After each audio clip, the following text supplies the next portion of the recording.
Bada bing. Bada boom. Alright. Alright. Controller is not responding. I will fix this right now. Yes. Okay. Perfect. Yeah, there we go. Yep. Alright, it's fine. It works. Anyway. So chat, nothing's changed. Goodbye. So I got up today and I had an email and I was like, oh neat. And I checked it. It said, you've received a content claim or a copyright claim on your video for Valkyries of Phantasm. And I was like, oh, okay, why? So I went and checked it when I got up, and the entire OST has been claimed by RightScale. The whole OST. I clicked the drop-down menu, and every song in the game was affected. So that happened. And I just, what do I even do about that? There's nothing I can do about that. So I'm just not doing it. Just not touching it. So yeah, that's someone has succeeded at their job for another day. They booted up their account, the YouTube account, got an email saying, hey, this video content matches. You should check it out to make sure it's actually, you know, violating any rules. No, I'm not gonna do that. I'm just gonna hit that's mine, and then everything got claimed. The entire game's OST got hit by that. So, yeah, that's not exactly a good thing. So, well, yeah. Really, that's about the most I can say. That's just what happened. Shaboom. Will this affect me playing it in the future? I don't know, maybe. Maybe it will, maybe it won't. Just can't fathom how this happens. I know how it happens, but like, you know, it's like gross negligence. But who cares? Because they get paid. Ha ha ha. So anyway, chat. What's new in the world of Jun? Yes. Genius of Sephiroth has come out now. The the version that was on console. Did we both miss? Oh my god, what? Oh, she's already in consent. Yeah. So, Genius of Sephiroth was, I guess that was a really popular RPG that was really fucking long.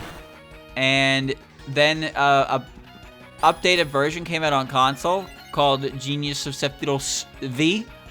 And, like, a few weeks ago, Strawberry Boss randomly was just like, oh, by the way, you know that game? We're porting it to Steam. And now it's on Steam. It's not in English. It's not in English, but maybe it will come to English. That took 4 fucking fire blasts, by the way. Phenomenal. It might come to English. If it does, then, you know, maybe I can check it out.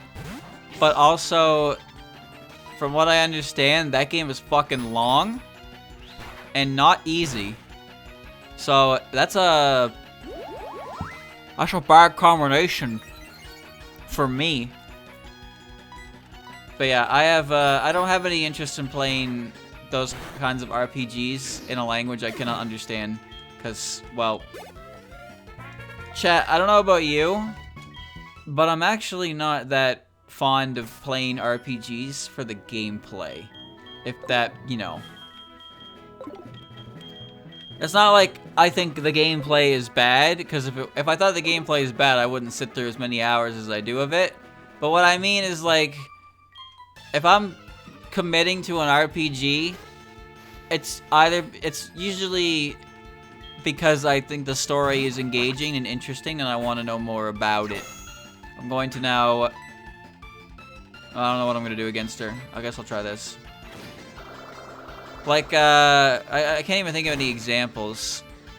I like Persona. I enjoyed playing Persona. But, like, the thing about RPGs is they get a bit grindy, is all. Turn-based RPGs can get really grindy. And I'm not really, you know... I can tolerate it because... I tolerate it for the bigger picture. But it's not exactly what I'm aiming to be, like, you know, a part of kind of deal.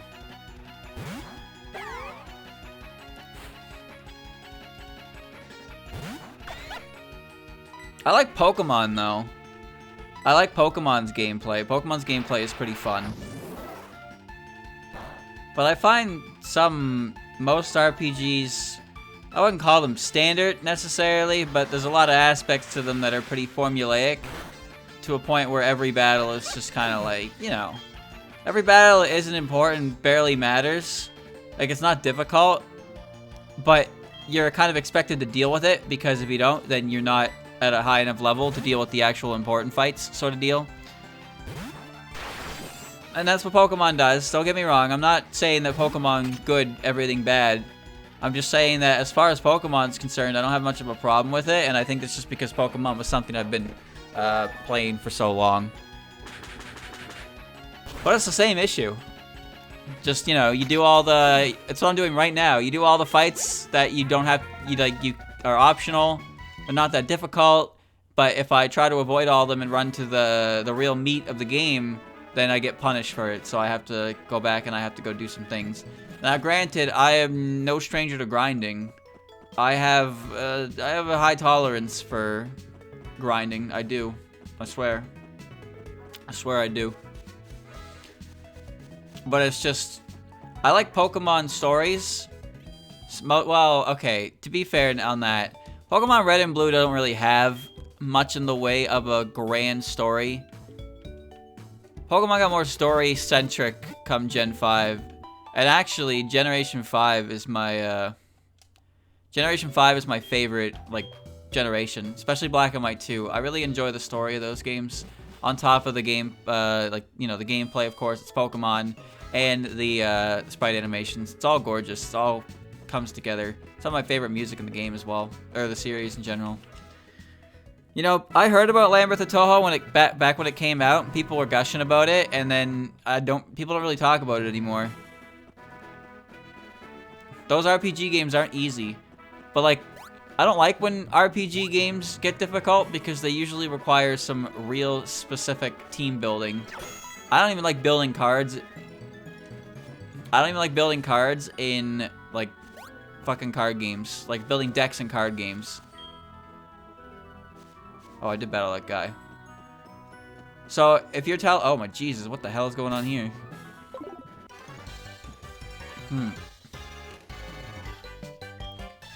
Like, chat, I played Etrian Odyssey 4. That's the only one I ever played. There's I played Etrian Odyssey 4, and I really enjoyed it. But by the end of the game, I definitely was getting more and more annoyed by the FOEs. And what happened was I got to the post game. Like, I beat the final boss. I got to the post game. And let's just stay in, actually.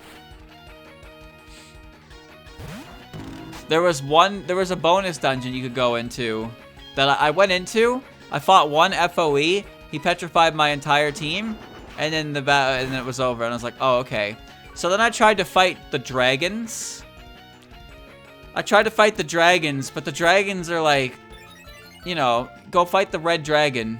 Okay, what's the red dragon do? Well, if I don't beat the red dragon, I can't like level up more because I need to uncap my levels. So I have to beat him. But he has ridiculous fire damage, so in order to fight him, I need to go find the MacGuffin that you eat on the world map that gives you like 100% like immunity to fire damage. And I found it previously, and I used it, and it wasn't coming back, so I was like, fuck this, and I stopped playing. Alice. Sure. I played, I finished Q1. I actually did not make it very far in Q2. But, you know, I enjoyed Etrian Odyssey 4. I did. But, like I said, the game gets harder and harder and harder, and then post-game is just like, alright, if your team cannot handle this, then just go the fuck away. And, like, I liked my team. I liked my team that consisted of these guys, and I didn't really want to change them. But I was supposed to change them. One thing I like about Pokemon, you know, you can... Oh, Jesus Christ. You can call me a casual if you want. What would I do here? I gotta break the sub. Call me casual if you want, but I like that Pokemon is a game that you can kind of use whatever you like and still, like, you know, play the game. Oh, Chokemaster. But on harder Pokemon games, i.e. ROM hacks require you to, like, team build for specific teams and then fight them like that, because some Pokemon just don't stand a ghost of a chance against others. So you need Pokemon to deal with it. But sometimes the teams get so well built that you can't just wing it, and then you have to... But the thing is, those games also are like, you know, you gotta go build another team for this one gym fight, which means go out of your way, go catch some Pokemon that work for this gym, EV train them, make sure they got good IVs, level them up to match the levels of the gym, use them once, win, and stop using them again, kind of deal.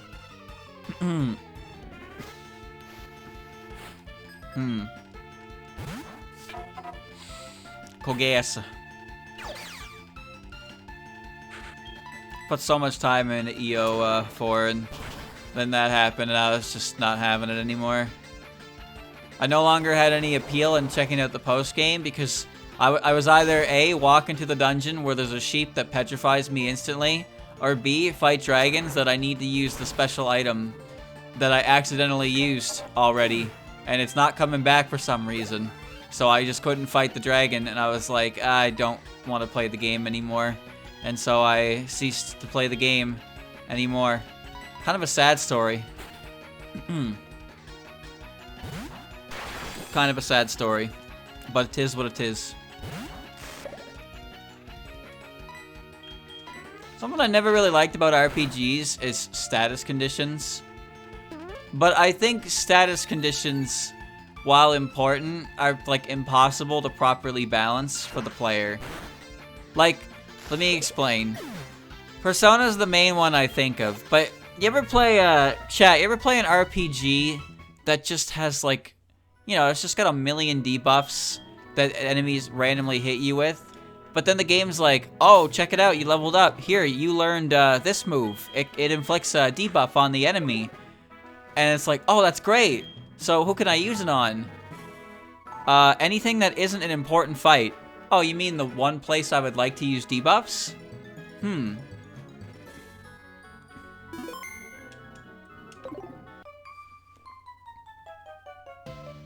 Alright, let's get this puppet battle started.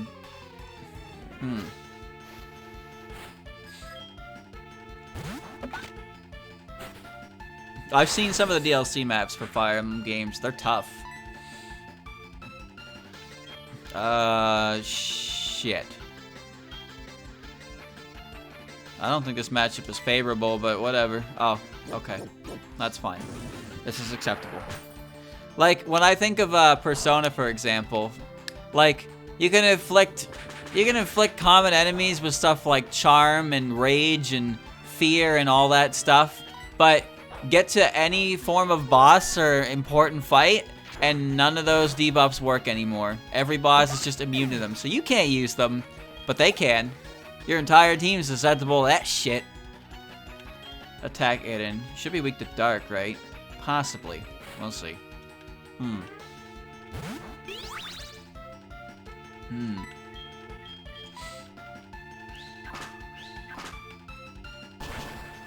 Alright.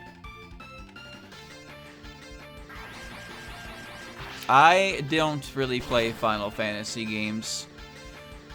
But Final Fantasy VIII is a game that everything in the game scales to your level, right? Like, leveling up does increase the power of your characters and your spirit summons or whatever. But everything in the game matches that level, right? So, do you even need to level up? It was Byakuren. It was Byakuren. Do I fire blast?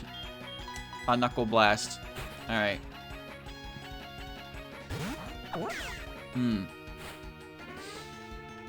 A no level up run. That's kind of neat. It's kind of neat when they go that route. Oh shit. But it also kind of felt like Final Fantasy VII didn't really feel like you needed a grind in that game. Maybe I just wasn't paying enough attention. Oh, that light screen was bad. Okay. Maybe not so bad. Willow it is. You can just grind spells. Okay, well, okay. Yeah, I don't know. I don't play Final Fantasy games, so I don't know how it works. Is this gonna keep mirror coding me? Yeah, it is. Alright, this is the fight. Alright. She's gonna light screen, so I'm gonna ominous wind. I've seen that, I don't remember how it works, but I've seen that before. They do it in speedruns. There's some kind of thing you can do where you can, like, make it so your attack does 7,777 damage no matter what your level is. And they use it on, like, a door boss or something like that. I can't remember the exact details.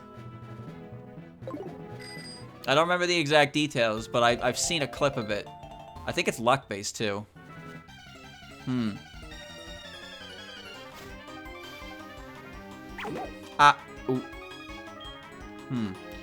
If your HP is all 7s, you do 7,777 damage.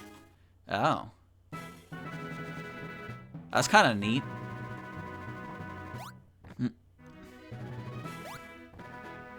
Materia is cool. You know, I'm not shitting on RPGs for having difficult settings. I just don't personally like when RPGs get difficult because I find that usually when those get difficult, it's just a matter of enemies hitting you really fucking hard to a point where you need to grind to match them. But grinding is more difficult because the enemies hit really fucking hard. Especially in games where they're, like, chat, Fire Emblem's a good example of this. Have you ever seen some of the higher difficulty, higher difficulty modes for Fire Emblem? There's the Lunatic Plus mode in Awakening that is just, that shit's just ridiculous. Like, every enemy in the game has half damage resistance to all your attacks. They cannot miss. They always go first. And all of their attacks treat your defense as if it's half of what it actually is. FE12 Reverse Lunatic. Nah, see, I don't know anything about FE12. That's New Mystery of the Emblem, isn't it? Maddening. I don't know anything about Three Houses either. All I really know is that in Fates, not Fates, sorry, in Awakening, Lunatic Plus has a lot of goofy skills that they give units that you have to deal with. Something I didn't know is there's a skill called Rightful God that only Grima has. It's either Rightful God or Dragon Skin. I think it's actually Dragon Skin. But only Grima has it in normal mode. But on hard mode, like the last fight of Valadar has it as well, which is really neat. But then Lunatic's just like, you know, oh, you can't lethality anyone, fuck you. Reverse Lunatic is every enemy has Vantage. Is it Vantage or Vantage Plus? That's the question. There's an important difference between Vantage and Vantage Plus.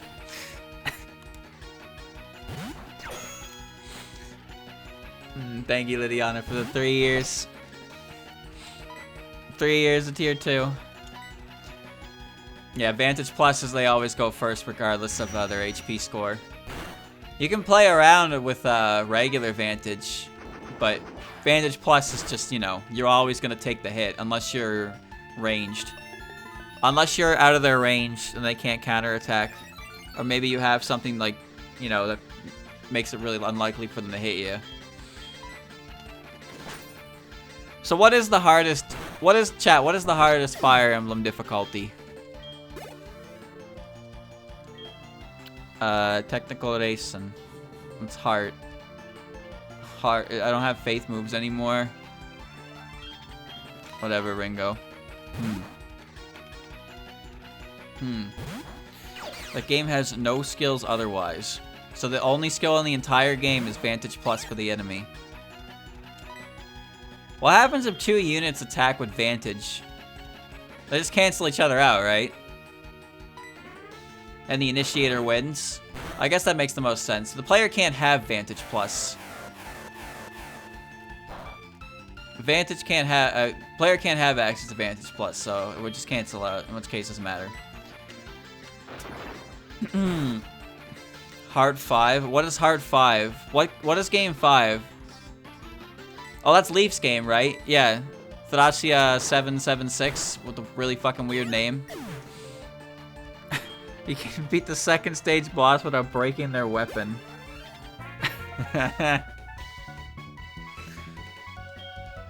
I've never actually seen anything of Leaf's game at all. It is the game that I have zero information on, other than the fact that the main lord of the game is Leaf. That's all I know about it. I'm not even sure where in the timeline it takes place. I think it's in the same universe as the 4th game. But again, I don't know. The 4th and the 5th game in the Fire Emblem series are very strange. They're very awkwardly placed. Because, like, the first game is obviously, that's the first game. That's where Marth comes from. It's got remade, like, twice. The second game is weird as well, but that also got a 3DS remake a few years ago. Fire Emblem 3 is a remake of the first game with an additional story that takes place after the events of the first game.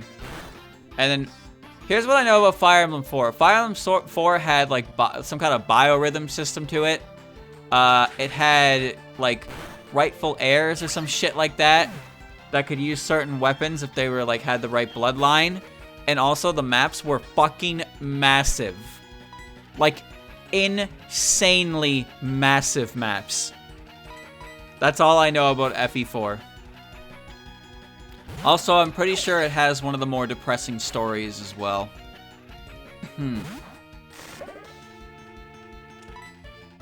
I know about,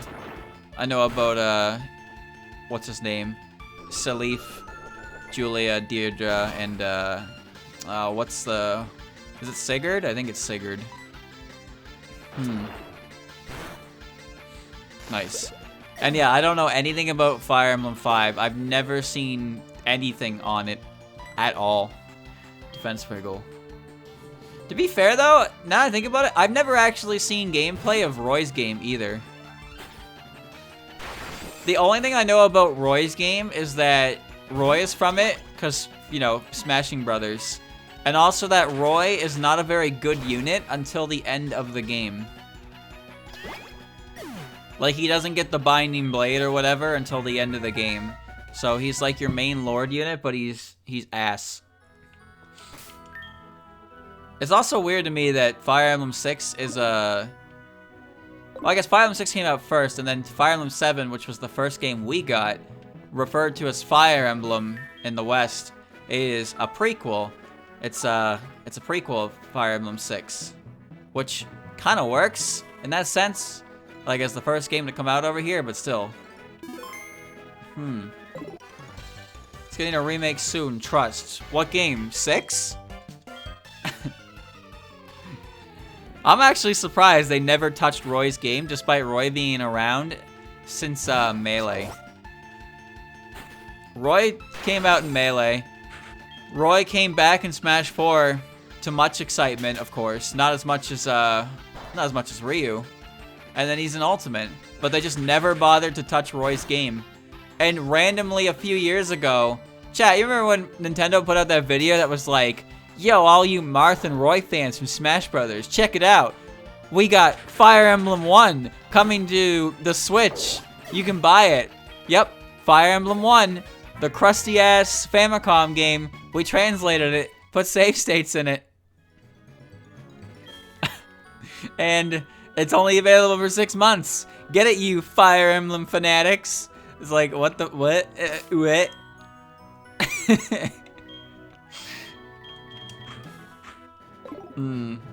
Yeah, that's what I heard. Roy's promote is like at the end of the game, and by then, like, he's just not worth using. Meanwhile, from what I've heard as well, Ike in Fire Emblem 9 is capable of soloing the entire game on hard mode, just because he's so ridiculously good. See, I've never played Fire Emblem 9, so I don't know anything about that one either, aside from the fact that it is Ike's game. But, yeah, from what I heard, Ike is a very capable man. He is a Chad among chuds.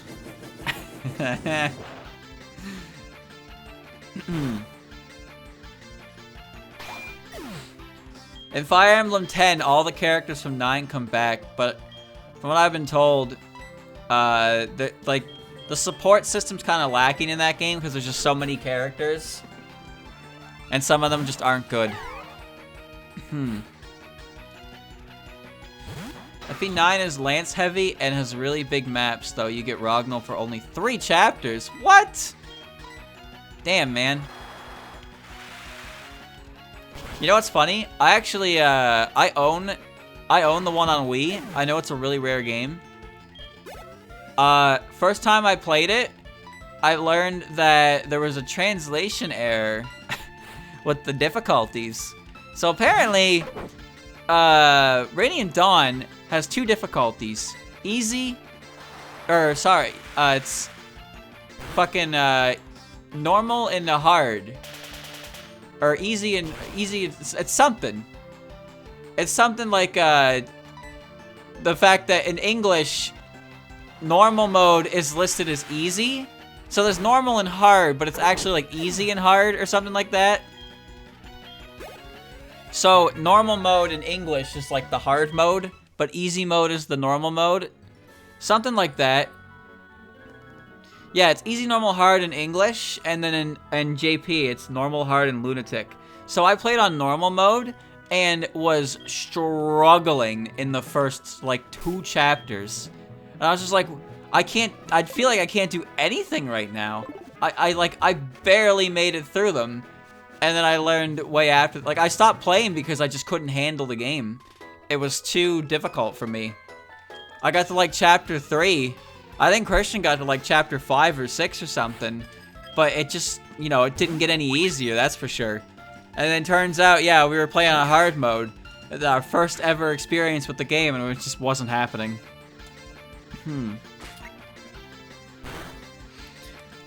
Path of Radiance and Radiant Dawn are hard games to get your hands on.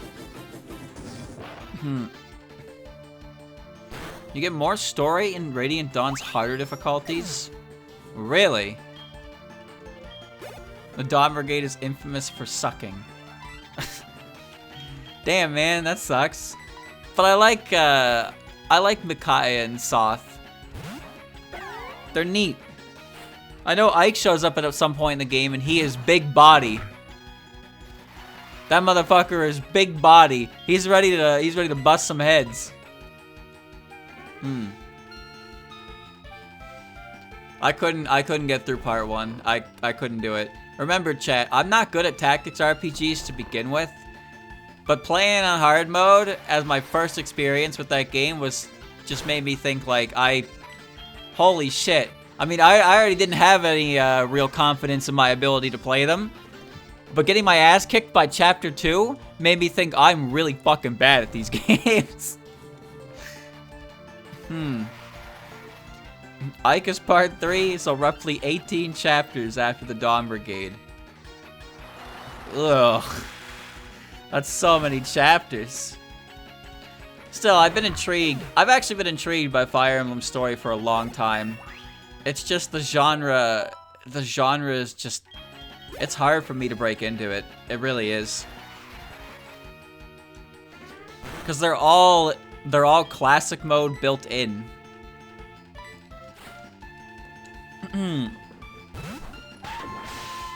They're all built in classic mode. I don't like classic mode because I'm the kind of guy who ends up restarting every single time a unit dies.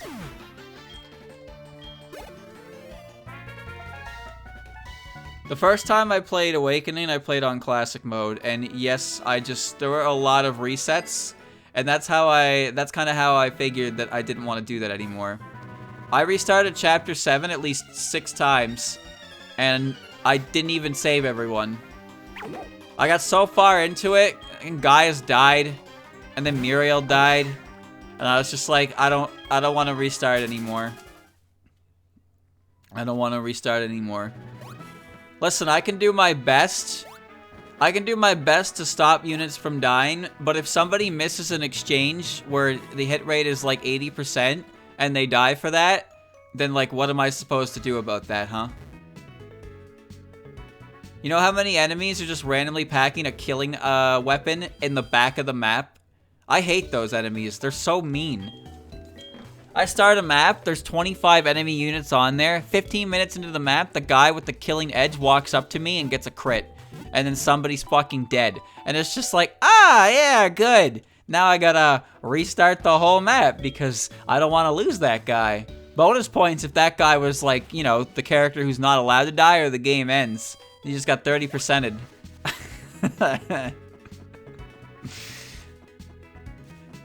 So yeah, I just play casual because I like the characters. I like learning about the characters more than anything.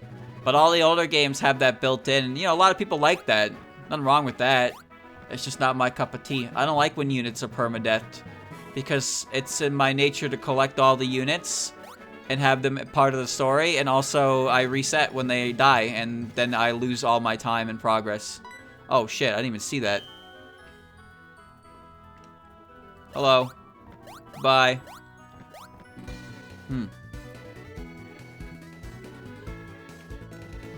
Not again, I'll be there first next time. Followed it here, I understood what Shimada's after, but like teach information myself, but I want an honest trainer. I want to be an honest trainer from Shimada, that's why I'm sharing a clue with you. Shimada prefers a hilly place near water, somewhere north. Okay. Who will find it first? Thanks, Eugene. I'll go find it.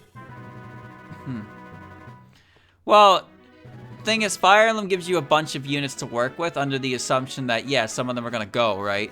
In fact, in Shadow Dragon, some of the requirements for getting some units is that people die. I don't like that. Earlier Fire Emblem games have those devil weapons, right? They're weapons that are exceedingly powerful, but they have a chance of backfiring and doing damage to the user. I don't know what kind of crazy son of a bitch would ever use those, but the enemies don't give a fuck. If it explodes in the enemy's face, they don't care. But if it explodes in my face, I care. I care a lot. You need to have 15 units in your army or less to get more units in Shadow Dragon. See, I don't like that. I actually bought Shadow Dragon. Like, I found a copy of it, and I bought it because I thought it'd be cool. And I booted it up, and I hated it.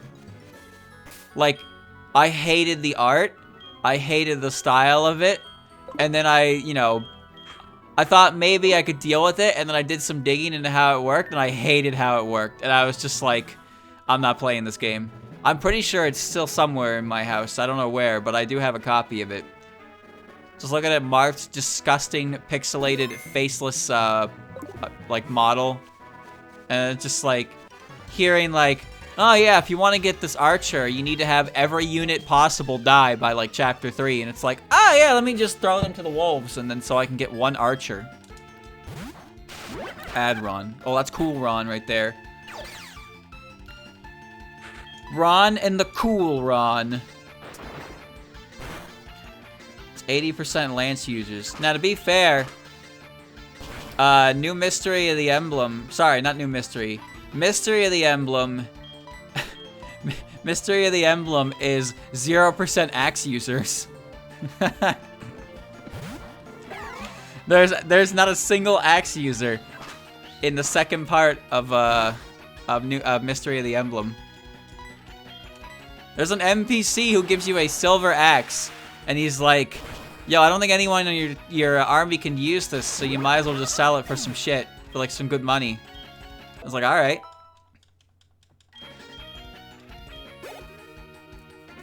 I like the Jagan you get in that game. It's just like this dude who doesn't talk, and he goes with Marth, and Marth's like, "This guy are sick." So he's like, you know, he's the pre-promote you get. But his stat growths, I'm pretty sure, are just hard-coded to never go up because he is ill. He will never become stronger. He might have some, like, growth percentage, but as far as I know, like, you're not meant to use him. Isn't Jagan, like, the same way? Doesn't Jagan have, like, 5 to 10% increase levels, like, chances for his level ups? Something like that? Because I know, like, those characters tend to, the pre-promotes tend to kind of vary on what effectiveness. So, like, on one hand, you have the pre-promotes that, like, you know, they're not good, they're not meant to be good, they're meant to fall off. And then you have Frederick. Who, you know, just, he's the only way any human being can possibly beat the highest difficulty on Awakening. The point of pre-promote units is that they have an edge that you can rely on as a crutch. So, like, if you want to level up a unit, you can put them in the fray sort of deal and have them deal the damage and then have the weaker unit finish them off. They're safety net characters, but you're not supposed to rely on them. You're supposed to make use of them. Because when you rely on them, you find they fall off quickly because their growths do not keep up with the rest of the team. Because they're designed that way, to be really strong at the start and then not upgrade at all. How's Titania? I know she's, Titania she's like the Jagan of, FE9, right? Soth isn't Soth the same one? He's also he's not a rider though, but he's a promoted thief. You always get so sometimes the pre-promote is really good, and then sometimes the pre-promote is not so good. I don't know what type you are. Oh, Jun, why do you always miss? Soth is the Jagan and good in part 1, but falls off hard. Okay. I just remember him being the promoted unit, and I know most of the time they're usually great knights, but any promoted unit is a promoted unit. They all just, it seems like they're very often great knights because great knights A can use any weapon, so they let you practice with any weapon archetype for the triangle. B, they're cavalry, so, you know, they can move around a lot.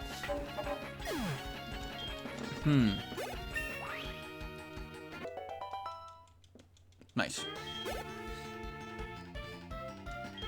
Daiose. Wait, Shibi Daiose? I'm gonna punch her. 65. Okay. Alright, we got a hardcore fan here. Hardcore Daiose fan. Wouldn't even evolve her. She didn't die? Oh my god, she's too powerful. I thought nature was weak to I'm dead! You've killed me!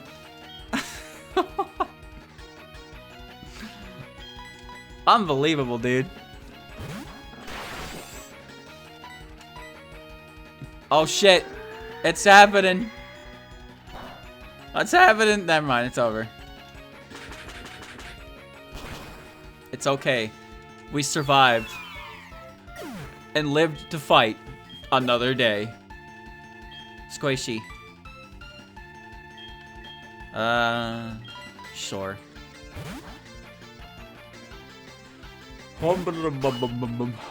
You know, I actually forgot about that new Fire Emblem game.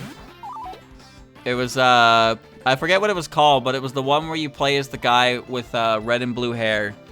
He's very natural looking. And Grima also looks like something. And you call like heroes from other worlds to use. It's called Engage. Oh. I get it. Because, like, engage the enemy, and engage, like, engagement. I get it. It's funny!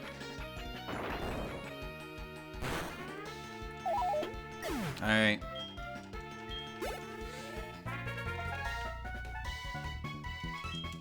I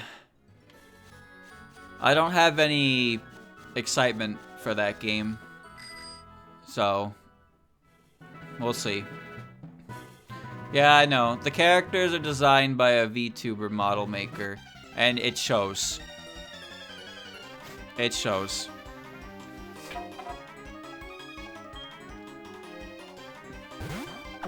Either way, I'm not getting the game. So, maybe it'll be good.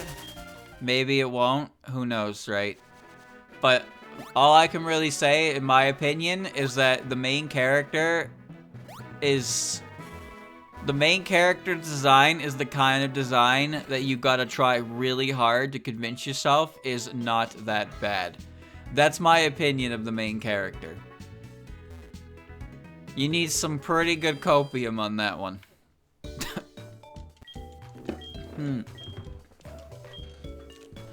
Ba-da-dum. Ba-da-dum, ba-da-dum, ba-da-dum. It's not that bad. There it is. Right there, chat. That's what I'm talking about. Right there. Right there. The copium. The copious amounts of copium.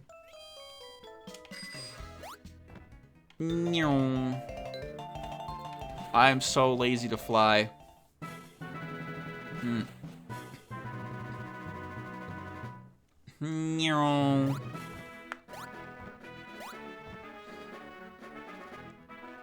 Fire Emblem. Is Eugene just gonna chill there for the rest of his life? It doesn't bother me, dude. You can do whatever you want. You are your own man.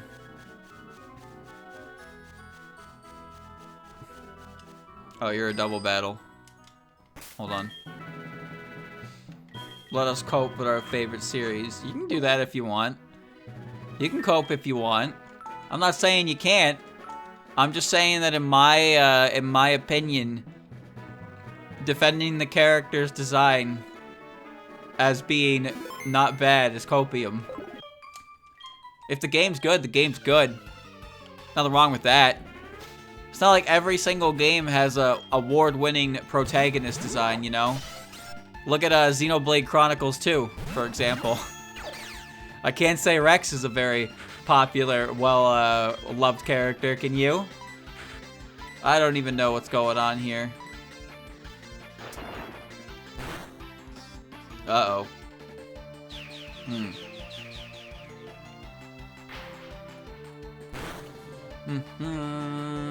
Nice. Rex has a funny voice. Rex has reused voice clips for screaming whenever he screams. It's literally the same take. It's literally the same take, chat. I know you don't believe me, but it's the truth.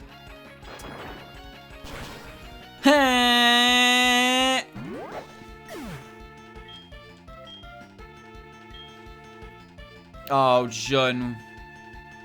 Why? Steel Fist. 80% accuracy. 80% hit rate, more like it.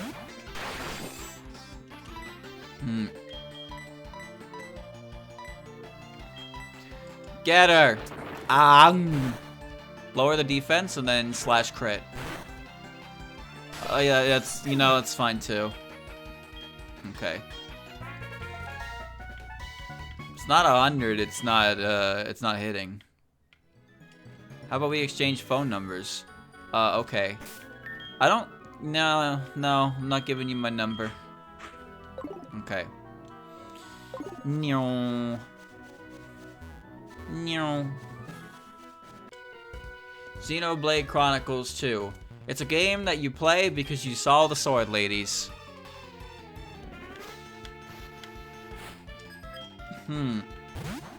It's Kurno.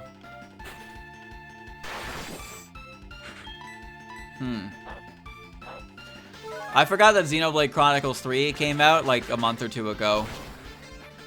To be honest, I have not seen anything on any character from that game as much as I have seen Pyra and Mithra. Like, legit. Well, this guy's got 6 Chirnos. Oh my god, this guy's just got 6 Chirbos. Alright, well, just gonna poison jab them all.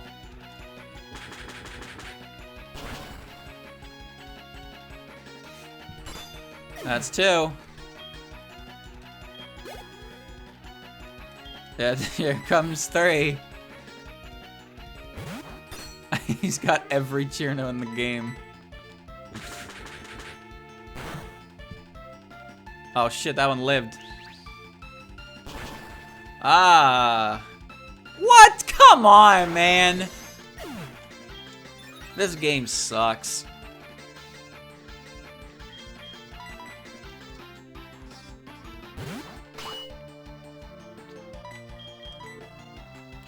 Yeah, I should have known. Should have known. Yeah, hit me with the air slash. Make me flinch.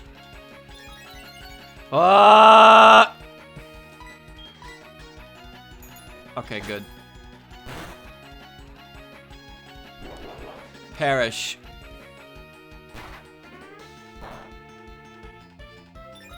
Okay. I don't think that really matters, but I did it.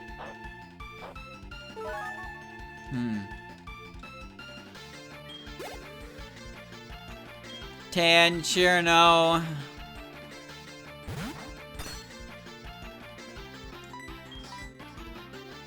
Cock. A 10, idiot. Now die. Perish. I'm at +1. The levels are going down. Actually, maybe they're not. I wasn't paying attention. Yeah. T Chirno again. He's got 2 Tan Chirnos. And then his final's gonna be Advent Chirno, right?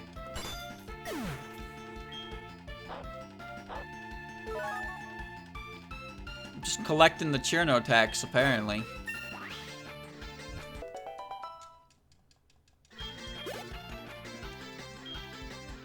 No, it's Chibi Chirno. Bro, what? He had 2 Tan Chirnos and a Chibi Chirno, but no Advent Chirno. Alright. Be level 60 if it wants. It's over. My puppets. You look like you have many puppets, but Chirno is still the best. Alright, dog.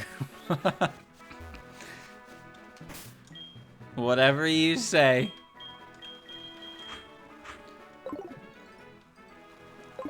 True, not true. Shut up. Woo! Nope. I gotta get out of here. Gotta get out of this route. This whole entire route is pointless. How many Jun types are there? I have no idea. I assume there's probably at least 1 or 2. But she's a legendary I caught, so I've just been using the default one. I'd have to breed her if I want to make smaller Juns. That is how this works. What will the smaller Juns be like? Who knows?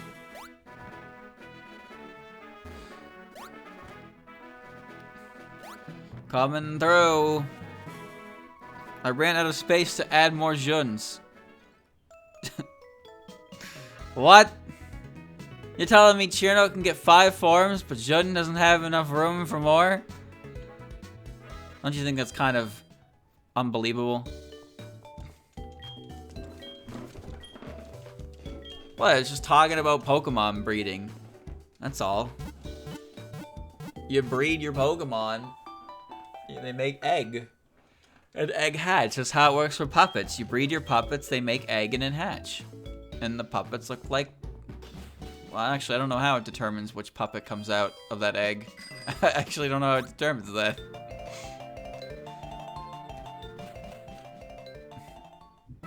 I am not going to make an egg. I'm okay with the Jun that I have. Even if she just kind of misses Steel Fist and dies. Seriously.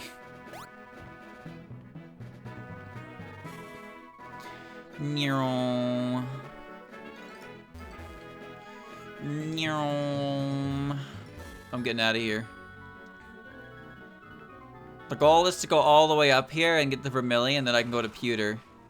I've been making use of every single way. Look at these levels I've been getting. They're very helpful. I'm now closer to the gym trainers in Misty's gym than I was prior. But yeah, I'll go fight like Brock first, I suppose. Since he'll be there, and I'll gauge his levels. We'll see. Agility is the key to attribute to bird puppets. Kadama's ditto. Yeah, I know. I got one. What about this creature? What about this creature?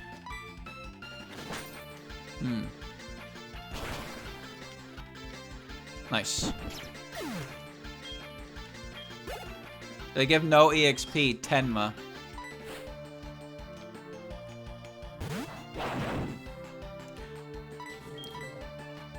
Yeah.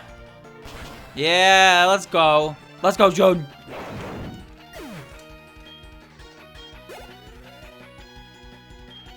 Dehatate. She's just crossing her arms, protecting. I missed.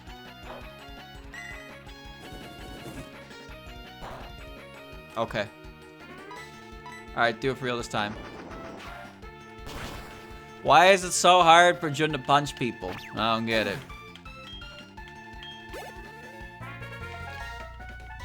You beat me with your speed.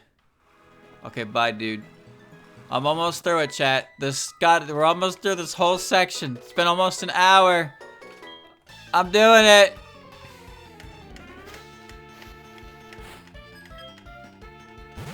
Michael?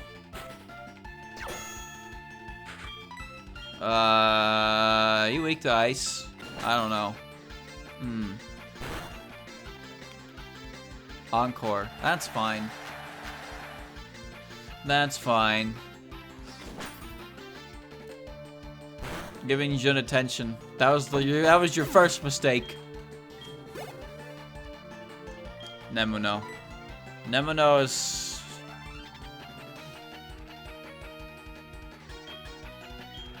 I don't know. Is she Earth? Is she Reason? Is she Heart? Is she Faith? Is she Ice? Wait, oh, that's Narumi I was thinking of. Oh, god damn it.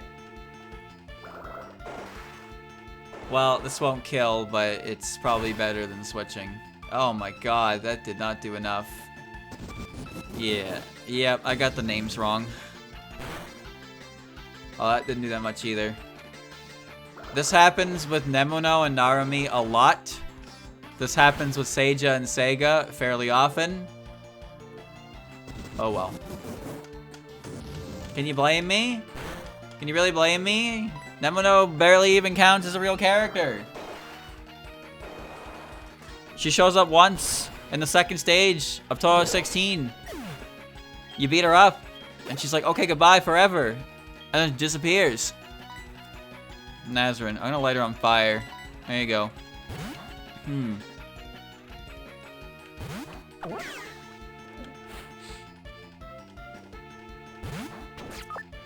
Nazarene. Got her. right in the toe. Goodbye, Nazarene. Alright. I'm waiting for 17.5 to come out on... the update to come out on Steam. It's not out yet, as far as I know. But I do plan on checking it out, yes. I haven't heard any informations on it being out yet. Ow! Ow! What are you, Kyoko? That was awful. Gotta wait for it to go up. I'm in no rush. When it goes up, and I will play it.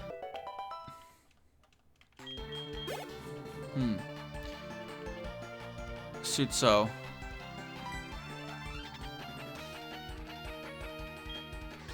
Waga. Translation won't be on Steam? How do you know that, though? Did they confirm that?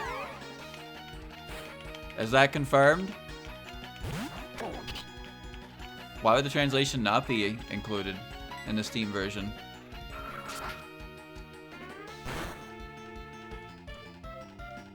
That's weird. I wonder if TH Crap will translate it. They've done the rest of the game. I don't know. I don't know. If anything, the dialogue all exists, so I can look it up like that anyway.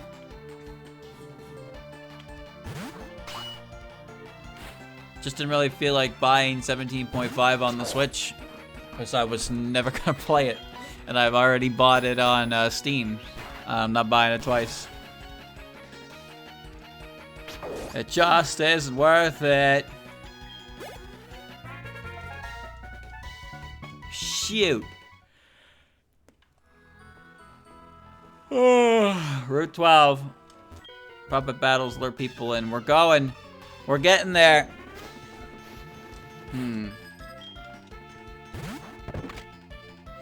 Kasum.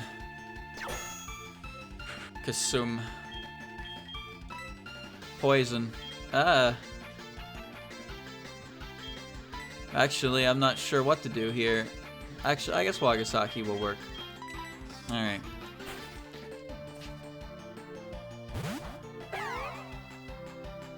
Okay. Ha-cha-cha-cha! Ha-cha-cha-cha-cha-cha-cha! What happened? Where'd she go? Where'd she go? I looked away. Where? Oh, she bounced. Do it again, idiot. Alright. Fine. You wanna play that game? Let's play that game.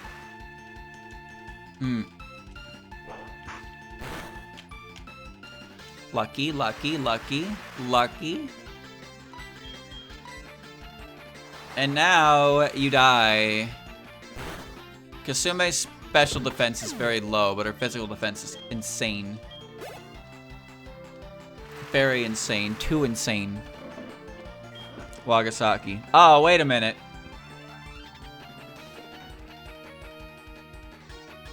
Uh-oh.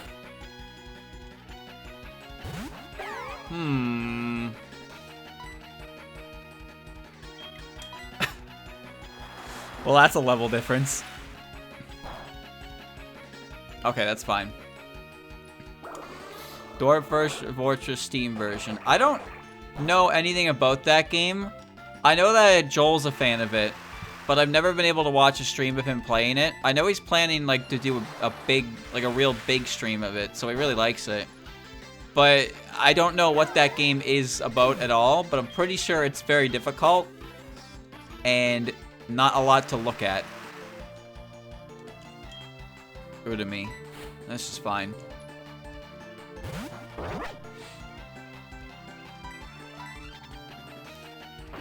Your last ditch move.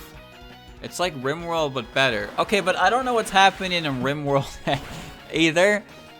I just kind of watch Vinny play it And watch, by watch I mean like it's on my computer and it's happening, but I don't understand at all what's going on.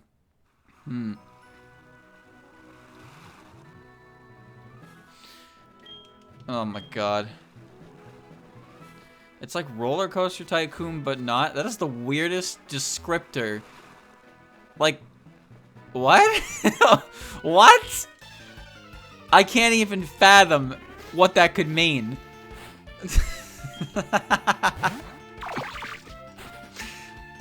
I've played Roller Coaster Tycoon 2, to be exact. I like that game. I never built roller coasters because I couldn't figure out how. So my parks were succeeding by a ridiculous amount of silly slides. I had like 10 plus different colored silly slides all over the park for people to go down. So I was the silly slide, I was the silly slide park.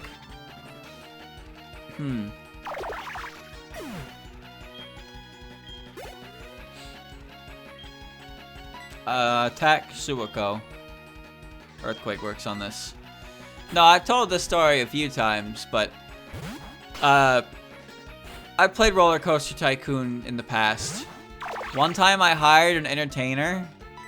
I put him in front of the front gate. He walked in front of a customer, danced, the customer turned around and left the park, and then I fired my entertainer. So, yeah. Like, that's just a bad, that's bad luck, dude. That was a bad roll, is what that was. The man, first day on the job, he got the one customer that, like, hates mascots, and I was doing a performance review on that customer interaction.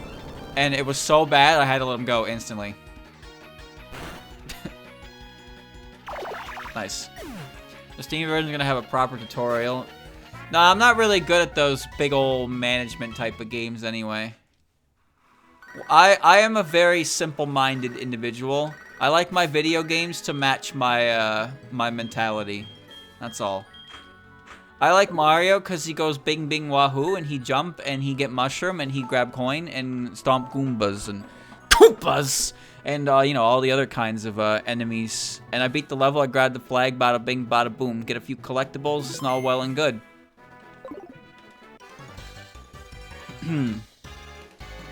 Basa basa basa basa. That's why I like Mario games. Sometimes you just want a game that you can unwind with and not have to think too hard about. Nothing wrong with that.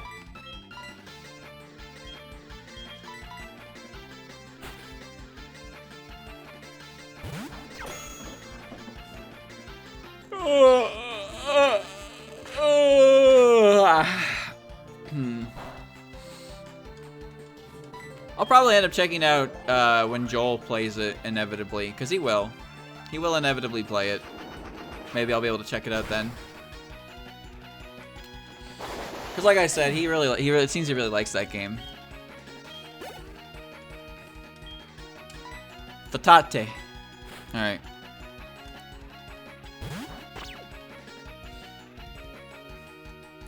Glamorous. I forgot I had that.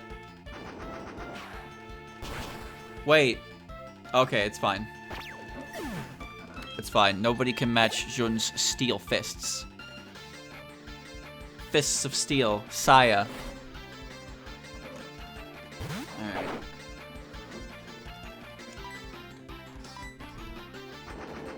There you go. She's not missing.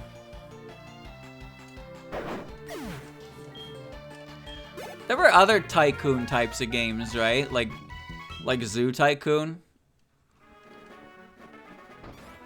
I never played that one. I only had our RCT2. Yes, I'm Fishing Master. Yep. I don't know anything about Zoo Tycoon.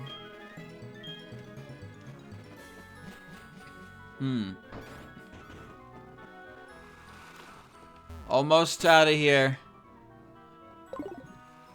Okay. Were they all by the same, company? I assume they were. It's like, I wouldn't be surprised if they had a patent on the word tycoon. Oh. Battle suit. Phantasm Valkyrie armor.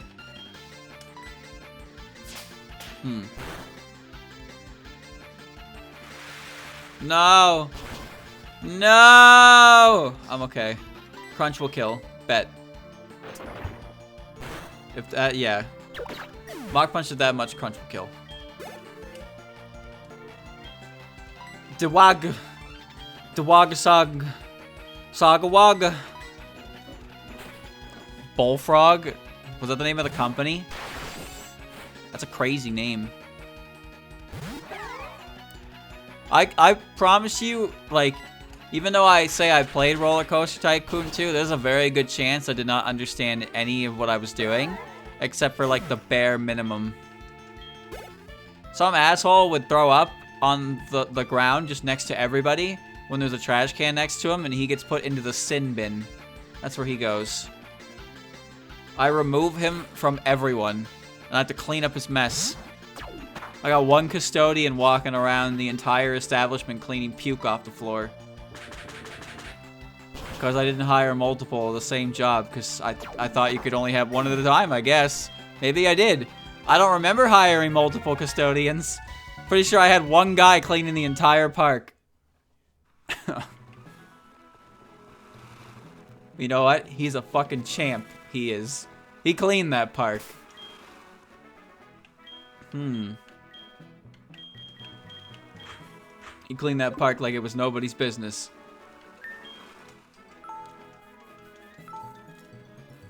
I've made it to Vermilion, but there's still a few more trainers up north here. Let's clean them out.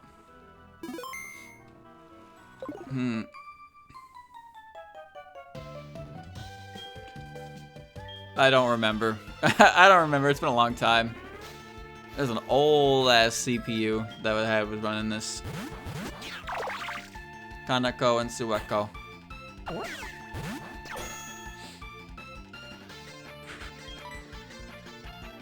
Alright. Fire Blast. Fuck it. We're double tapping.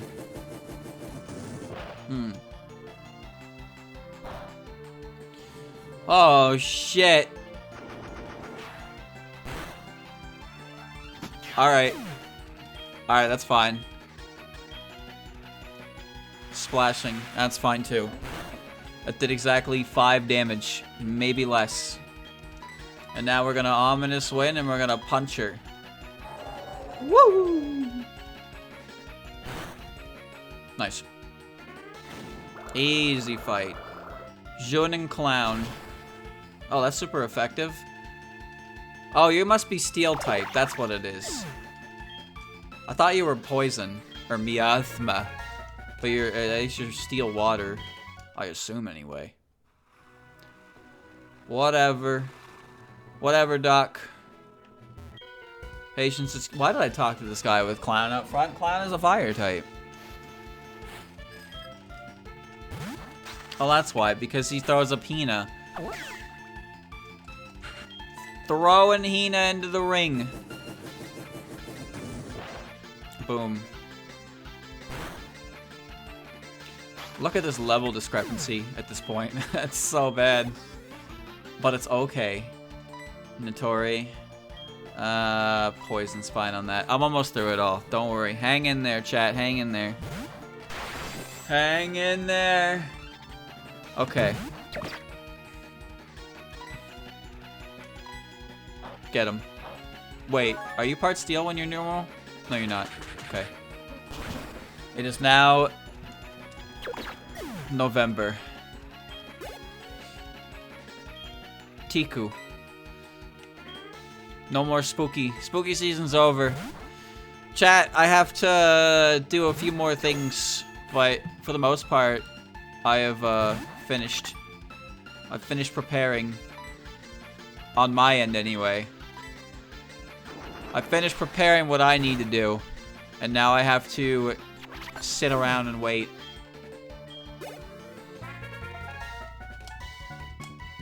Still working on a video. Almost finished cutting up the audio. Once that's done. Wow.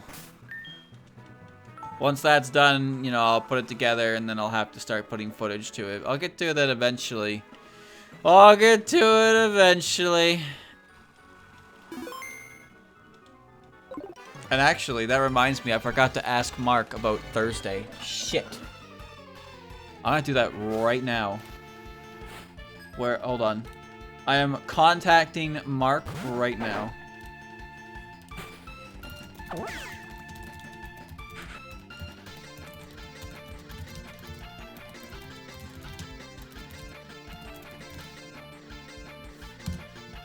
And now I wait. Oh, I have no PP left. Better not miss then. Hiya. Hiya. Kaboom. I have sent it, the message. I will now wait for a response. So yeah, if I get that by the end of the stream, we'll know. But if not, then probably will. I'll have my informations available for that. It's okay though. I think my mic will be here come the weekend. I'm pretty sure it was supposed to show up November 4th. So, you know, that's fine. There's a jam as well, chat. There was a Halloween jam that happened recently. So, maybe I'll be able to get my hands on some of that soon as well. But of course, next Saturday is the big stream, so I won't be doing anything there. Nope. The answer is no. Sag. Alright. He's got work in the evening, which means no Left 4 Dead for Thursday. A damn shame. Alright, I made it back to Lavender Town. What a long and treacherous route. Took over a fucking hour. But I did it. It's alright, it's fine. There'll always be another time. There's always another time. But this is what happens when you are an adult. The job. Okay. Here we go. Now I'm going back to Vermilion. I'm going to the Yukari. And then I am going through Diglett Cave. And then I'm going to Pewter. And then who knows what's happening after that. There's no Snorlax there in Gold, Silver, Crystal. I forgot that this is a route in itself. Well, Snorlax is only in one location in Heartgold and Soul Silver, and it's blocking Diglett's Cave. Because you can't go back to Mount Moon, through Mount Moon and Cerulean side, which is really, really strange when you think about it. It means the only way in Kanto to reach that side of the only way to reach that side of Kanto is to go through Diglett's Cave, which is a cave that was made by Diglett and just so happens to connect the two locations. How the fuck were they getting around there prior to Diglett's Cave if they made it so you can't go over you can't go over ledges? So like, Mount Moon's inaccessible backwards in this world. So how is anyone getting through anywhere? You're not the Yukari I thought you were. Uh-oh. Cinnabar, incorrect. The Seafoam Islands. You gotta go through the Seafoam Islands to do that. I don't even know if you could do that from one side to the other. I honestly don't remember. Alright, well that didn't matter too much. You gotta fly or teleport. Yeah, but not everybody can do that. Killing Bite? Nah, I'm good.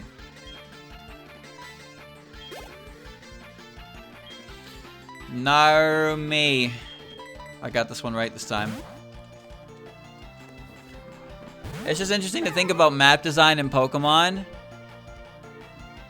Because, you know, you can't go back that way. It prevents the player from backtracking. So once the player commits to oh god damn it. Your fucking nature. Ah!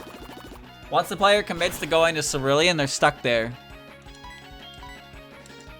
So the only way they can do is A, fight their rival, B, go to the gym, or C, grind in the grass patch.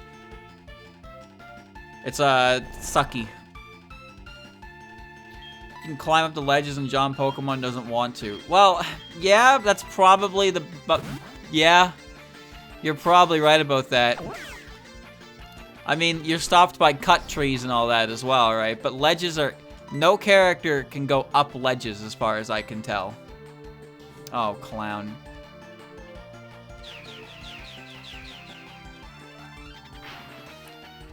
Don't you think there's just something a little embarrassing of missing a sleeping target?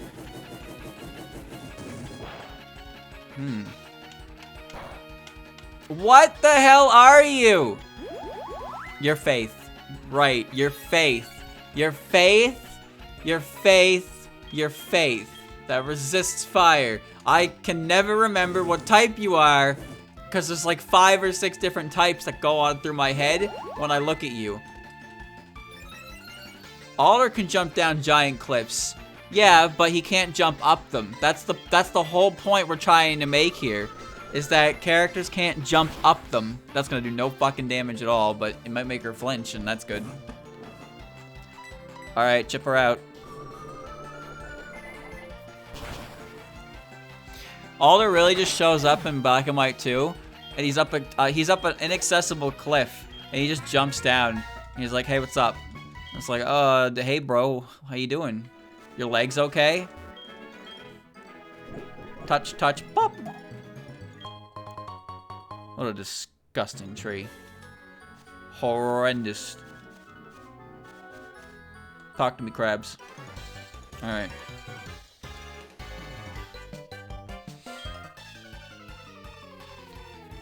These trainers are stuck here. You know what's funny?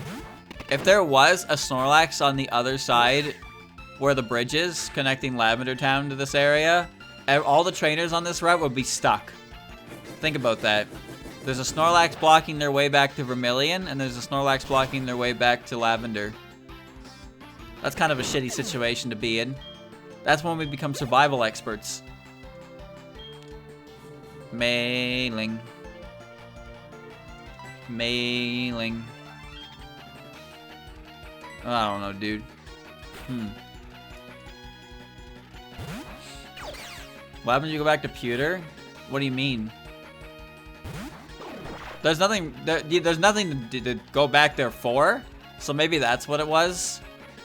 Maybe the idea of that was to just prevent you from going back to Pewter through that, like, Mount Moon, because it's such a ridiculous waste of time to backtrack like that. But at the same time, it's like, you know, you can't go anywhere. You're stuck there forever. You can't catch new Pokemon. You can only catch Pokemon available in that grass right there, and if they're not good enough to get you through where you need to go, then, well, eat shit and die, I guess. You wanted to catch that Pokemon in Mount Moon? Well, too bad, fuckhead. You missed your chance forever. You will now never, ever see a Paris ever again in your life. Oh no, not Paris. I've always wanted a Paris. Too late, bucko. Clefairy? Oh, sorry, missed that one too. Geodude? Well, you'll see him later. Zubat? You'll see him later too. Clefairy, Paris, though, you know, goodbye to that.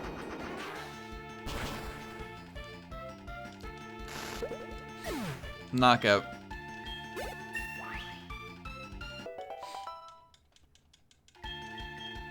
Seismic Toss. No. As cool as it would be to see her do that, it's not a great move to have on her. Alright. I like that Dry Skin Parasect actually had a niche in Gen 4 Ubers as a Kyogre counter. Well, not a counter, mind you, because it could just press Ice Beam and win.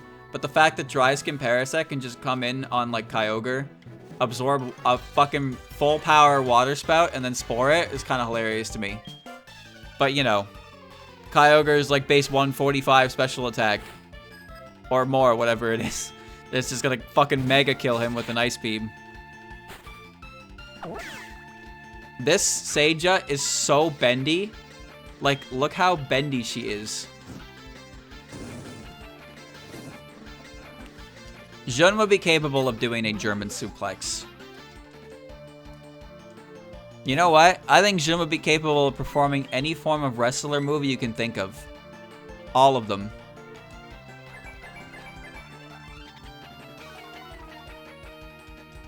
Get him with a Cobra Twist. Get him with a Tower Bridge. Everything, man. A Brain Buster. Could you imagine Jun doing a Brain Buster? That'd be so fucking funny. That'd be so funny. I want to see her do a pile driver. I don't know if a body slam would be that effective.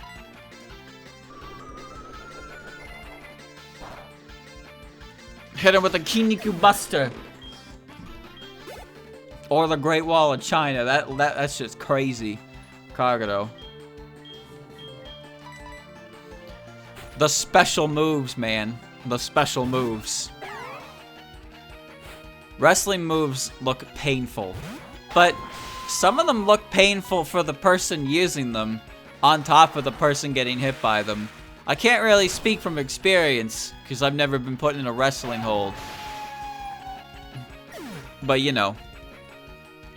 Oh god, chat, what was it called? It was Warsman's special, it was his signature finisher.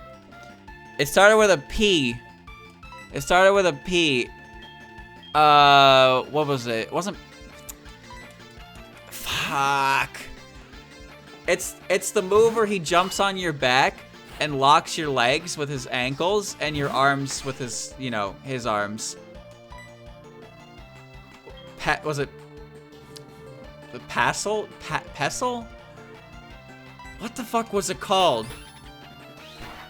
It's like, it definitely starts with a P. It is basically like extends your opponent's joints and like prevents them from moving, and you just put pressure and he like snaps his bones.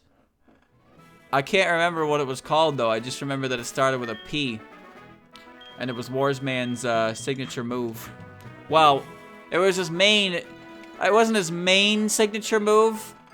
It was like, well, it was like his wrestling move. His main move was the bear claw and the screwdriver, which aren't legal moves because they involve, you know, protruding a fucking metal claw and spinning towards your opponent from the air, which is not something you do in wrestling.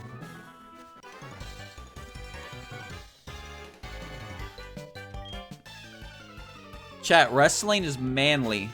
I mean, I don't watch real wrestling, but like, you know, anime wrestling, it's pretty fucking manly. Attack Daze. Alright. Catch one of these. You're dead.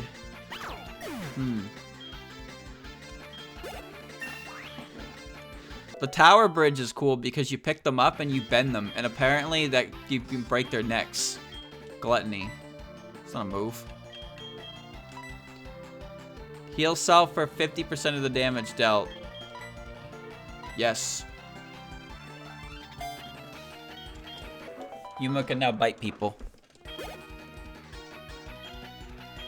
Byakuden. Alright. Japanese wrestling. That reminds me, in Tag Dream, there was a bit with the, where Sanai was talking about some, heel tricks. And she talks about the Asian mist, it's called. Which is like some kind of powder that they spit in their opponent's face. That's like Tabasco sauce or some shit like that. It's like, what? Why? I know it's real. Most like suplexes and stuff, usually they put pressure on the back of the neck, like the back. Doremi. I still don't remember the name of Warsman's move. Is it Pascal? No, it's not Pascal. Paschal? No, it's not that either. It's not Petrol. What the hell was it, dude? This is bothering me, like, insanely. Your dream. Surely your dream.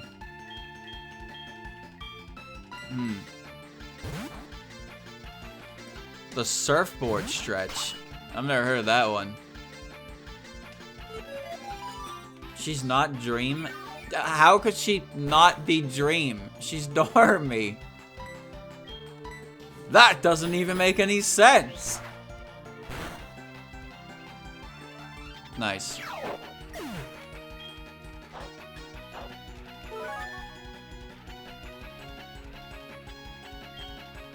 Oh, I think we did it. I think it's over. Took it to the end of the route.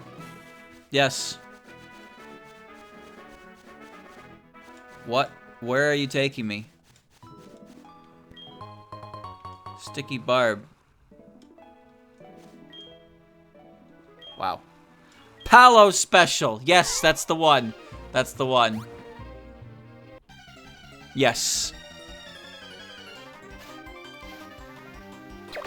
The Palo Special. Apparently he can break your arms and legs with that. Man, chat, I've been watching so much Kinikuman. Crazy stuff. Although, I gotta admit, I gotta say, there are so many bullshit, unbelievable contrivances, plot holes, and absolute nonsense in that show. But, I gotta say, I dig the wrestling. I enjoy. So the latest chapters, I'm on like episode 70 by the way. I'm pretty far into it. So the latest chapters that I've been watching, I was watching an arc where Kinikuman, you know, after he defeats Warsman for the Chojin Olympics round 2, he gets visited by the 7 big baddies, because why the fuck wouldn't there be 7 big baddies? The Devil Chojin. And this is gonna sound really weird, but they tell Ben, where is it? I need the polka flute, right? Snap? No. It's this one. Yeah. Okay. There's a large puppet sleeping. It looks so content. Wake up, dumbass. Hmm? Hmm?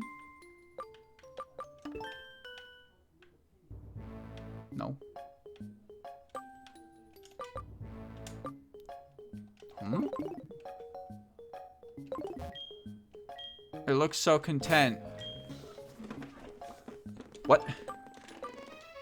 Wake up, fucker!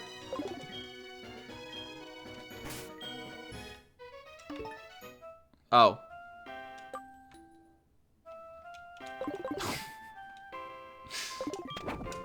The Yukari opened its eyes wide. Wake up! Yeah, it's just a Yukari.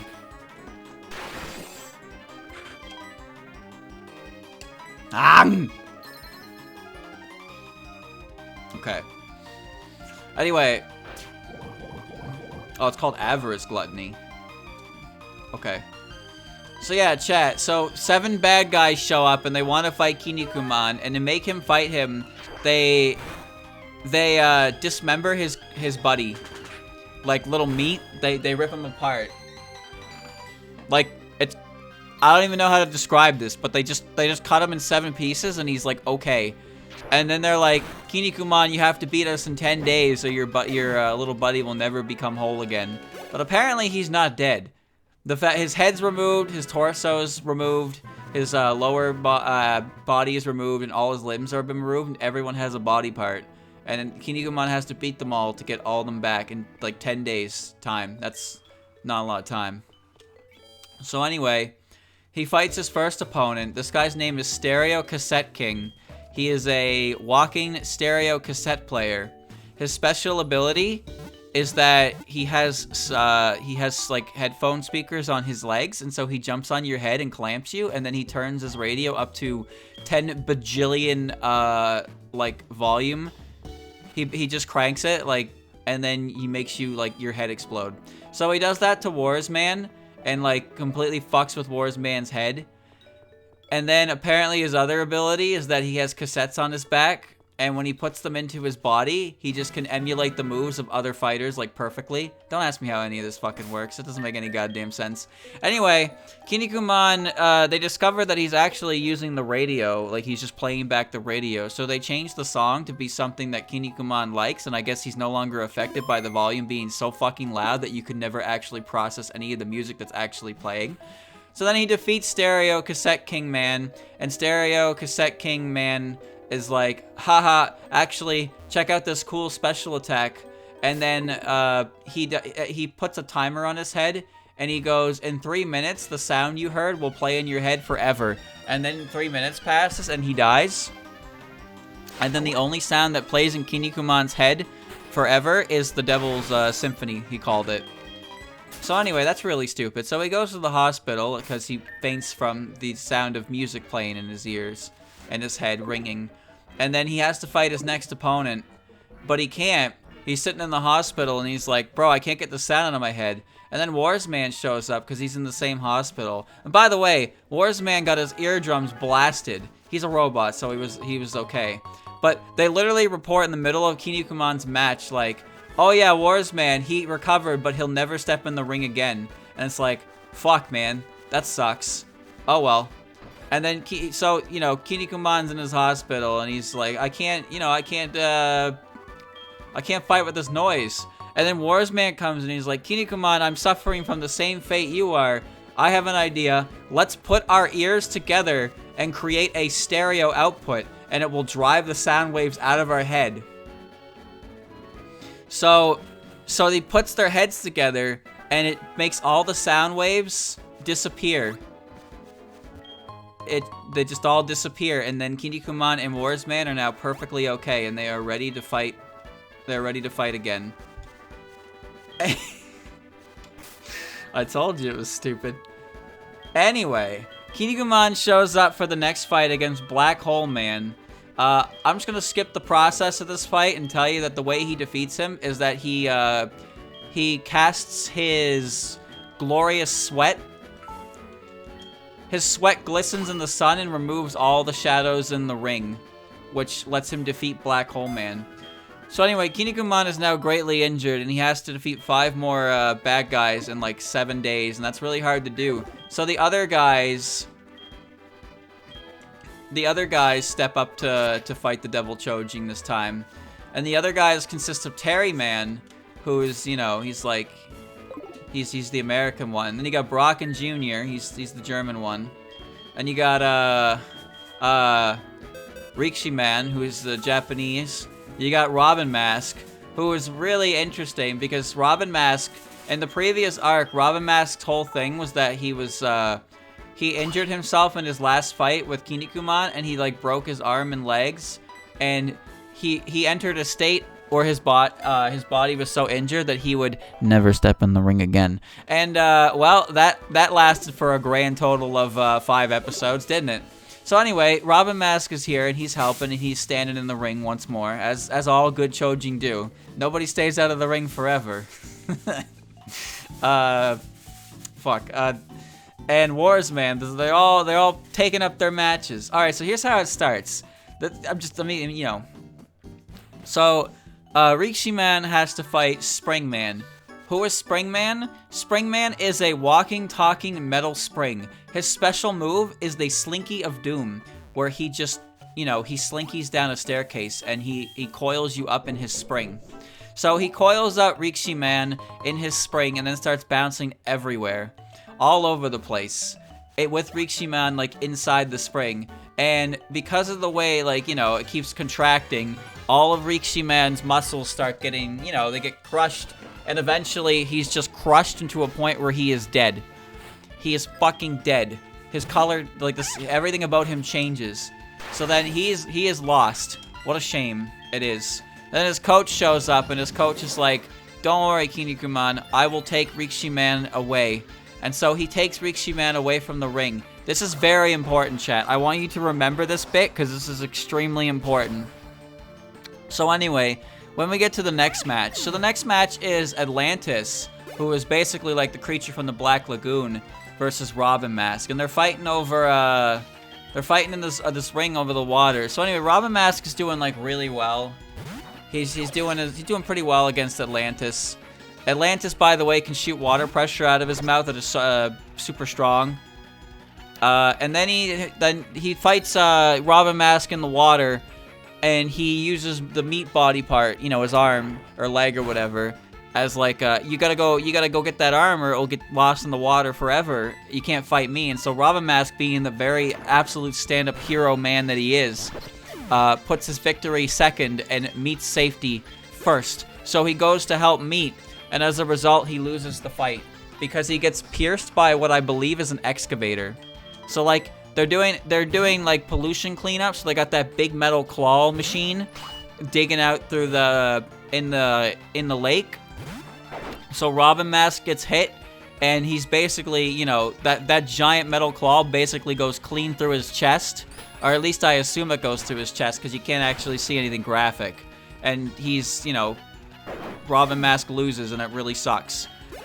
And then we got the third match. The third match is great because it's Brocken Jr. versus Mr. Carmen, who is like some kind of, he's the Egyptian stereotype. And holy shit, when I say stereotype, he's a stereotype, all right. This motherfucker's special move, no joke, no cap.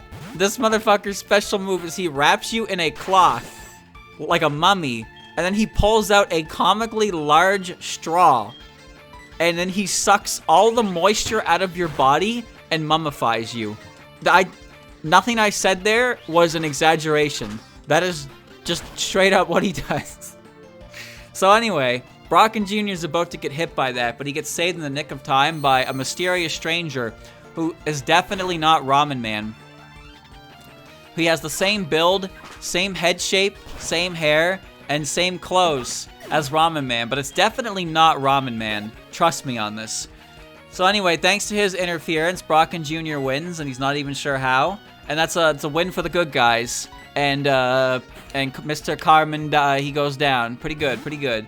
Then we got match 4, which is Buffalo Man versus Warsman, which is actually pretty cool. And then they introduce power levels, which is just really stupid. So apparently, Warsman has a power level of 1 million, which is great and all. He's like the strongest Chojin as a result. And then Buffalo Man's like, haha, my power level is 10 million. And it's like, okay, I guess we're doing power levels now. So anyway, he has a fight with Warsman, and it's actually a really good fight. Like it's actually great character development for old Warsman as well.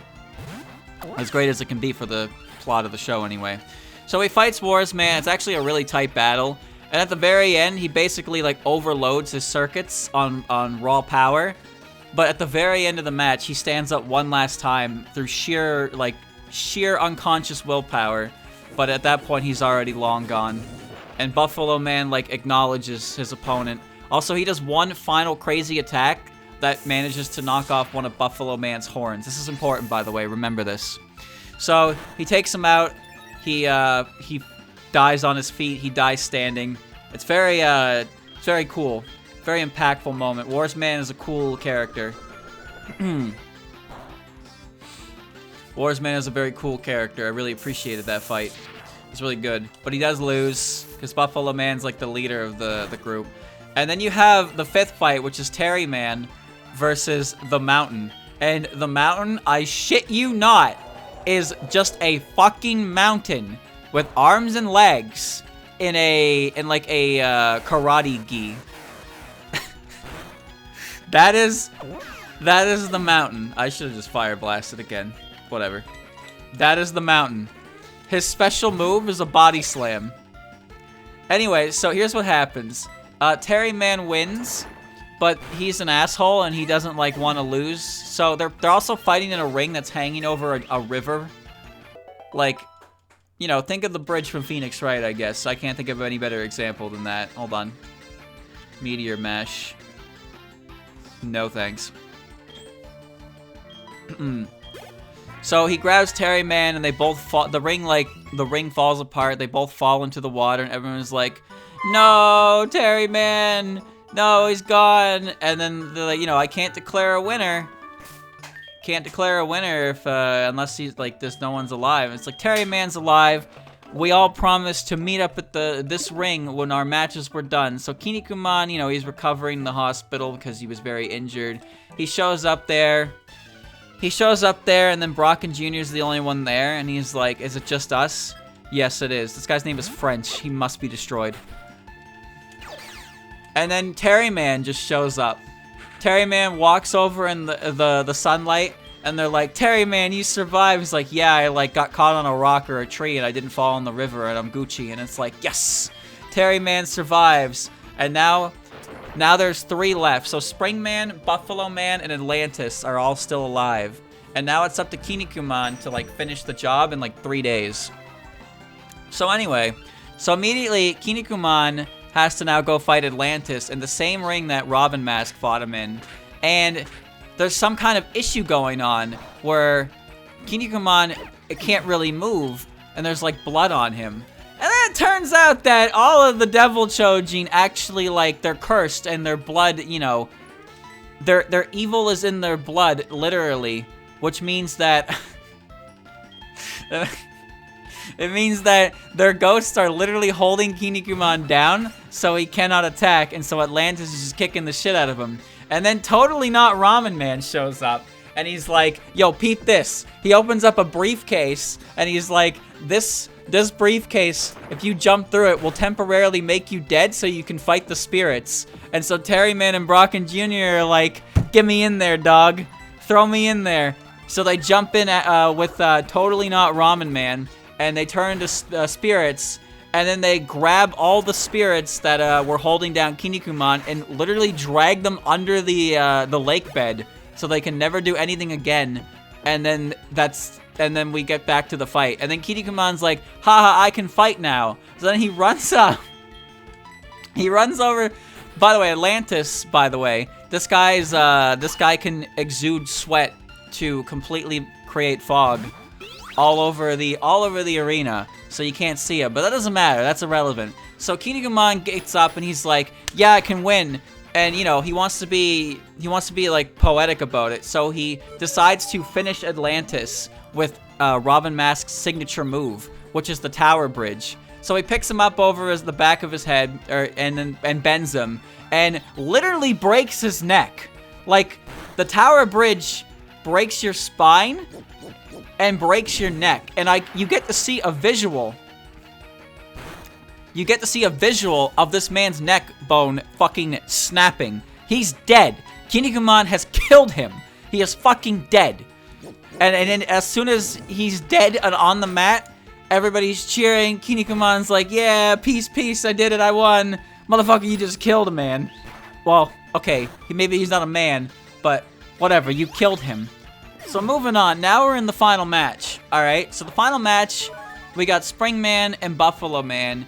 And Kinikuman was knocked out by Totally Not Ramen Man because he had 3 days, but he was too injured to fight them. So Totally Not Ramen Man knocked him out so he would be able to rest up to the last day. And on the last day, with 1 hour left, Buffalo Man and Spring Man are waiting there with and they said Kinikuman has to defeat them both. And he has to defeat them both in a match to save meat, because when time runs out, meat's they rigged up the stadium so that it's going to count for an hour, and at the 30-minute mark and the 60-minute mark, Meat's arm and Meat's head are in there, and it's going to administer a ridiculously powerful voltage to just destroy them. Very elaborate, I know, but trust me, it gets better. So anyway, Kinikuman is like, "I gotta fight both of them and beat them both in an hour." And then Totally Not Ramen Man shows up, and he's like, "Kinikuman, we must fight together as a tag team if we're going to defeat them." And Kinikuman doesn't really want to, like, trust him. And they're like, Brocken Jr. comes over, and he's like, "Enough of your games, Ramen Man. What are you doing?" And then Totally Not Ramen Man is like, "I am not Ramen Man." And then he rips off his hoodie, and he is not Ramen Man. He is a guy called Mongol Man. He is exactly the same. He looks exactly the same in build as Ramen Man. He wears the same type of clothes, but his face is different. He was a different character the entire time. His name is Mongol Man. He's got different moves. So anyway, they do a tag match, and this guy's signature moves are literally designed to defeat Springman. It's fucking stupid. Okay, here's this guy's special move. His special move is that he can sweat so much and convert his sweat into rain. Why is that helpful? Good question. How is that helpful at all? Well, as it turns out, Springman is a spring, and springs are made of metal, and metal gets rusty when exposed to salt water. And what is sweat if not salt water? So, yeah. that happened. And then he has another ability where he loosens his hair, which allows him to slip out of Springman's stupid slinky move that killed Rikishi-man. And then there's like 5 seconds until Meat's arm gets absolutely destroyed. So Mongol Man throws Springman at the electric current 1 second before it hits, and you know, Springman gets electrocuted. And so Kinikuman runs over, and he gets the key to open the compartment to free Meat's arm. And as soon as he does, Springman fucking explodes. So he's dead. That's great. And then it's just Buffalo Man. So there's like 30 minutes on the clock. Kinikuman has to beat Buffalo Man. It's a 2-on-1. And then it's like, all right, let's go Mongol Man. And Mongol Man just fucking leaves. He just leaves the stadium. He killed Springman, and then he was like, bye. Yeah, goodbye. And then he's just gone. That's it. And now it's a 1-on-1 with Buffalo Man and Kinikuman. And chat, this fight is some of the most ridiculous, stupid, idiotic, amazing shit you've ever seen. Alright, so here's how it starts. So we got, Buffalo Man's talking about how his greatest power is, right? He's so strong. He's got 10 million. He's got 10 million power level. What does that mean? I don't fucking know, dude. Who knows what that means? But he's got it. He's got that power level. You best beware. So, Kinikuman's trying to figure out how to, like, get in on him because he's so strong, right? And then Buffalo Man does his signature move, the Hurricane Mixer, where he basically rams into you like a bull does. And then your entire body spins, and your rotation's insane, and you just, like, crash. So he does that, and Kinikuman's like, wait a minute, I have an idea. So he lets Buffalo Man hit him with his signature move, and then he grabs onto his horn and starts headbutting Buffalo Man. And it turns out Buffalo Man's weakness is that he has a weak head. Like, his head is a weak point. And so Kinikuman does that. And then Buffalo Man's like, haha, you discovered my weakness. Now watch this. So he runs over to the corner of the ring and starts beating his head off of the corner of the ring. Like, just beating the shit out of his head. And everyone's just like, what is he doing? And then Kinikuman tries to do the same attack again, and it doesn't work. And then Buffalo Man's like, haha, you see, I beat my head off the corner of the ring, and it made my head stronger, so now it resists your attacks. And everyone's just like, oh shit, he's so powerful. The fact that he did that. Now that he has beaten his head off of the corner of the ring multiple times, his head is now super strong and can take Kinikuman's headbutts. What? Don't worry, it gets better. But so it turns out he actually wasn't even using all of his power, and he slowly starts using more and more of his power until he's turning red. This guy is literally red. Alright? He's literally red. And then when Kinikuman, like, breaks him, essentially, he cracks his shell like a fucking crab, and then his body is covered in scars. And then he talks about how Buffalo Man then talks about how he sold his soul to the devil to become stronger. And as a result, Satan, I am not kidding, Satan heard his plea and showed up and was like, yeah, bro, I'll make you stronger. Just give me your soul and all of your blood. And so Buffalo Man has no blood in his body anymore because Satan took it all as part of their deal. Why? Just don't ask questions. Just shut up. So anyway, now all of the scars are on his body, right? They're all on his body, and apparently he has a special technique in which he can move, he can put all the scars on his body. He earns 1 every single time he kills a Chojin, and he gets 10,000 power added. So he's killed 900 Chojin, so that's why he has a power level of 10 million, because his power level was already 1 million. So he hits Kinikuman and transfers all the scars to his body, and then Kinikuman's body fucking explodes because there's a bunch of wounds on it. And he's like, oh god, I'm bleeding everywhere because there are now 900 scars across my body. And then they're like, Kinikuman, are you okay? And he's like, oh fuck, oh Jesus, I'm good. And then he stops bleeding and he is good. And then he has to fight Buffalo Man in his new scarred body. And Buffalo Man's scars, all of his scars slide up his body and they go to his horn, and then his horn becomes like super long. His horn becomes super long, one giant long horn covered in scars. And then he climbs under the ring and he sticks it through the ring like a fucking shark fin and starts chasing Kinikuman around. Now here's the weirdest part about this. So he starts doing this attack, right? He starts doing this attack, and then Terryman chimes in, and Terryman's like, oh shit, it's that attack, that horrible attack that has sliced up any Chojin who's ever faced it. But 5 minutes prior, nobody even knew what was going on, or that he had sold his soul to the devil at all. That doesn't even make any sense! Like, the only reason anyone knows he sold his soul to the devil is because it's in the Great Fighters Dictionary with Buffalo Man posing in a suit. Everybody literally just learned that he could do any of that shit, and then Terryman's like, oh shit, this technique, everyone knows this technique, it's so dangerous. Shut up, Terryman, what the fuck are you saying? Anyway, that attack completely fails, and then Kinikuman rips him out of the ground, and oh my good god. So then he goes to do his signature move, the Kiniku Buster. Now this is great. So chat, he's going to do this move, right? He does the Kiniku Buster. But then he gets reversaled in the air. So while Kinikuman is supposed to be going up and down, Buffalo Man turns it around and he puts Kinikuman in the Kiniku Buster. And so Kinikuman's like, oh shit, now I can't, that's not gonna work. So how does he fix it? He does the Neo Kiniku Buster. You know what that is? It's when he does the Kiniku Buster, but he does it using the ceiling as his point.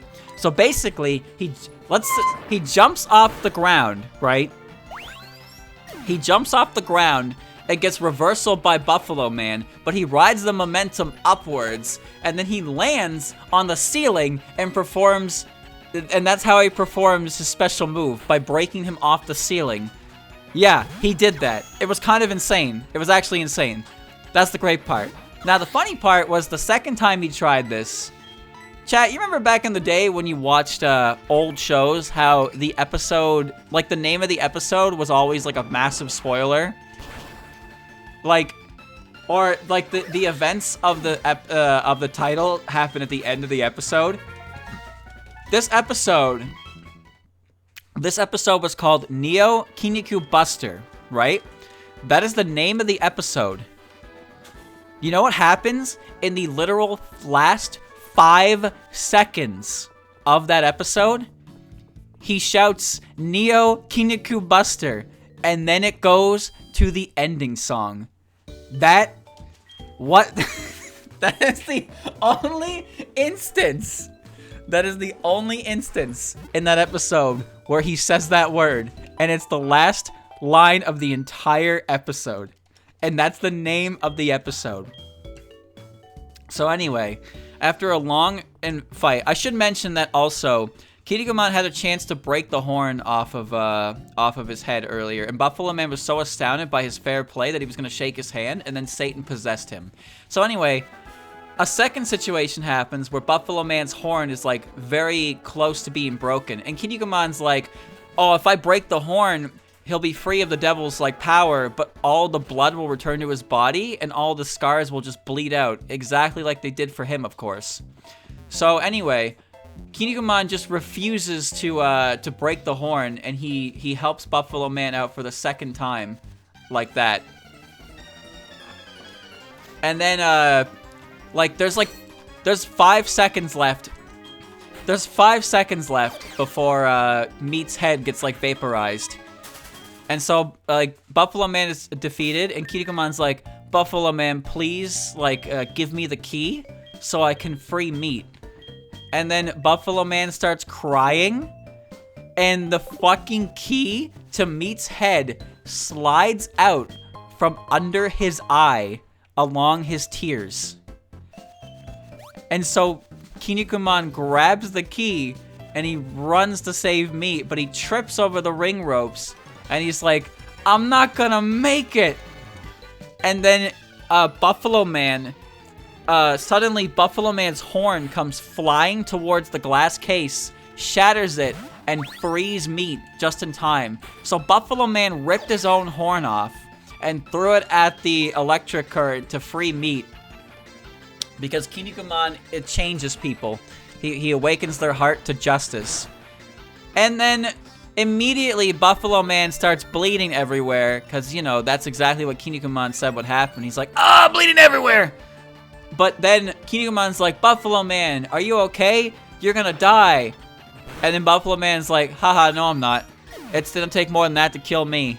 So Buffalo Man, even though his blood all came back and then exploded out of every scar he had, he's just like, yeah, I'm chill. Even though Kinikuman the whole time was worried, like, if I do that, he's gonna bleed out everywhere. Turns out that was not an issue at all. So anyway, Buffalo Man leaves. Everybody celebrates. He has to go confront Satan to be free of his curse forever. And then Buffalo Man gets, like, pierced by a metal rod. And he's like, fuck. I don't have enough energy to free myself and save these souls. So then Buffalo Man, his chest lights up. And there's 3 red orbs glowing in his chest. So he pulls them out and throws them off into the sky, and they just fly through the air, and then they arrive. What the hell is this? Lunatic. Yeah, it's not hitting anyone. They all fly through the sky, and they land on our dead warriors. So Warsman breaks out of his coffin, right? Robin Mask comes out of the lake that he was submerged under. And Rikishi-man, he climbs out of the sand at the ring he was in. But that doesn't make any sense because he was carried out of the ring by somebody else. But apparently he was just left there buried in the sand in the ring. So everybody just gets up. They show up in front of Kinikuman and Terryman and Brocken Jr. and they have a manly reunion where Kinikuman's like, I thought you guys were dead. And then fucking Rikishi-man's just like, nah, bro, we were in a state of half-death. We weren't actually dead. Buffalo Man just kind of like had our souls, and then he gave them back to us, and we were good to go. You know, the guy who got all of his muscles destroyed and like contracted, the guy who got pierced by an excavator, they were actually fine the whole time. The guy who literally overheated, they're all okay. So anyway, that brings me to the next arc that I just started last night, and this is a good one. So the 7 Devil Chojin showed up, right? And now there's actually 6 Devil Knights. These guys are the bosses of the Devil Chojin. And so everybody is now at risk because they stole the magical MacGuffin. Yes, I'm not kidding. There's a magical MacGuffin. The Golden Mask. It controls the power of everybody, and they stole it. And now Kinikuman has to fight 6 assholes to get the mask back, and he can't find the real one. So all the Chojin of the world have to, like, they're in basically like life support bubbles, trying not to die. And so the first oh my god. The first guy that Kinikuman has to fight, his name is Shoe Gator. He is a combination of a leather shoe and a reptile, an alligator, okay? So, his special ability is that he can rapidly evolve and change what kind of reptile he is. And he does it by like cutting open the laces where the boot laces are, and he flies out of it. And then at the end of it, he turns into a chameleon and a frill-necked lizard. And then at the end, he's like, it's time for me to enter my true form. And then a giant sneaker just appears in the middle of the ring. A giant sneaker. And then it gets opened. And out crawls the big, scary... It's a hand. He's a hand bot. It's literally a hand. He turned into a dinosaur's hand. That's what he is. Not the dinosaur itself. Just a giant dinosaur hand. So anyway, Kinikuman cuts off his middle finger, and he's like, "Oh God, Jesus Christ!" Actually, just kidding. I regenerated, idiot. And then Kinikuman is. Then he hears in a vision. He's like, "Kinikuman, just the devil has to have a true form. You just have to expose it." He's like, "Oh, I gotcha." So he picks up the hand, gives it a massive bear hug, and eventually its face shows up on one of its fingers, and then he slams it on the ground, and then it dies, and then he wins. But then the hand guy, he gets up and he's like, "Sorry, Kinikuman, but devils don't die alone." And then he dies, and then for whatever reason, Kinikuman just dies. Like, he just straight up fucking dies. And then Rikishi-man, who is just an absolute badass, he's like, "Holy shit, Kinikuman's dead. Fuck this." So he breaks out of his, like, life support bubble, and he's like, "Kinikuman, I will, this life was given back to me by Buffalo Man, but, I'm gonna lose it. I can't lose it like this. I gotta it wouldn't be right of me to lose it like this, so I gotta return the favor." So Buffalo Man, or not Buffalo Man, Rikishi-man, like, he does a grand sumo entrance. He sticks his hand through his chest, rips out the little red orb that brought him back to life, throws it at the big screen projector. It goes through the fucking television screen and ends up on the other side. And then it finds its way into Kinikuman, and Kinikuman comes back to life, and Rikishi-man dies. He literally ripped out his entire life force and was like, "Take this, fam." And then it worked. No, it worked. And then we get to the second guy, alright?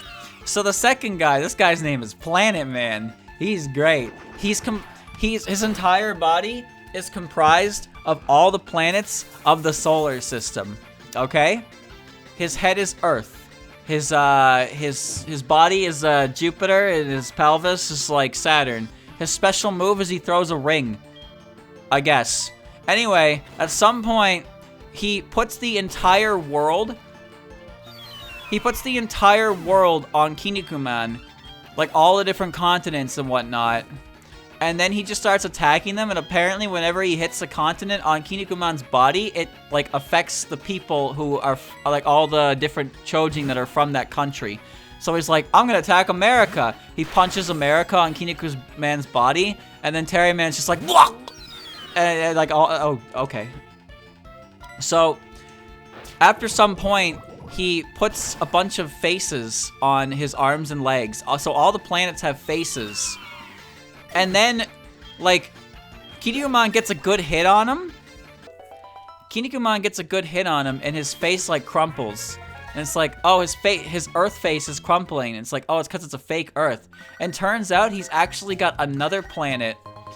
He's got another planet under that. Guys, did you know there's 12 planets in the solar system? Counting the sun and the moon? That's right. Just no one's ever seen it before because it's always hidden in the moon's shadow. So he rips off his head and reveals the secret 12th planet. Vulcan, it's called.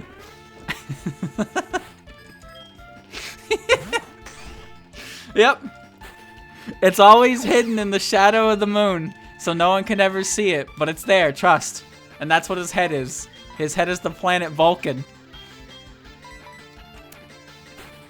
So yeah.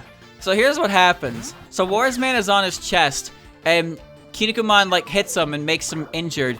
And then Warsman's like, "Kinikuman, if you hit me, it hurts him too. His heart is directly like past my head, so you'll have to punch through me to get his heart. Just do it.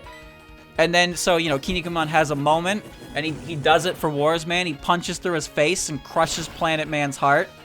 But then Planet Man's like, haha, I'm actually fine. And then Kinikuman hits him with a fucking suplex, and he's dead.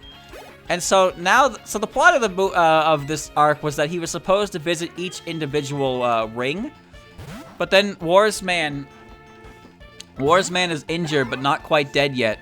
And then the 4 remaining guys show up, and they're like, haha, if you want to save Wars Man, jump in this well we made called the Recycle Zone. It'll shrink your body, and it will put you inside of Wars Man, and you can save him.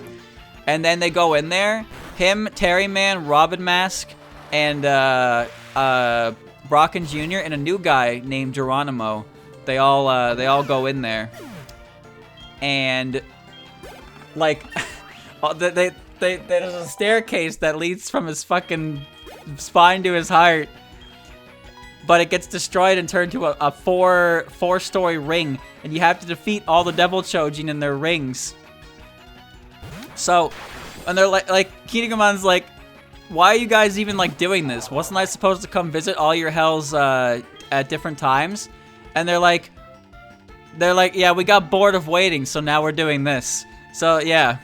So anyway, now Kinikuman has to climb the lubricated spine. I am not kidding. But all the other Chojin are fighting the other like Devil Knights Chojins. Now here's the best part. So Robin Mask had his fight against Junkman. Eventually I'll get this right, don't worry. Robin Mask has to fight a guy named Junkman. Junkman has giant crushers for arms. Nice. I got them all wrong.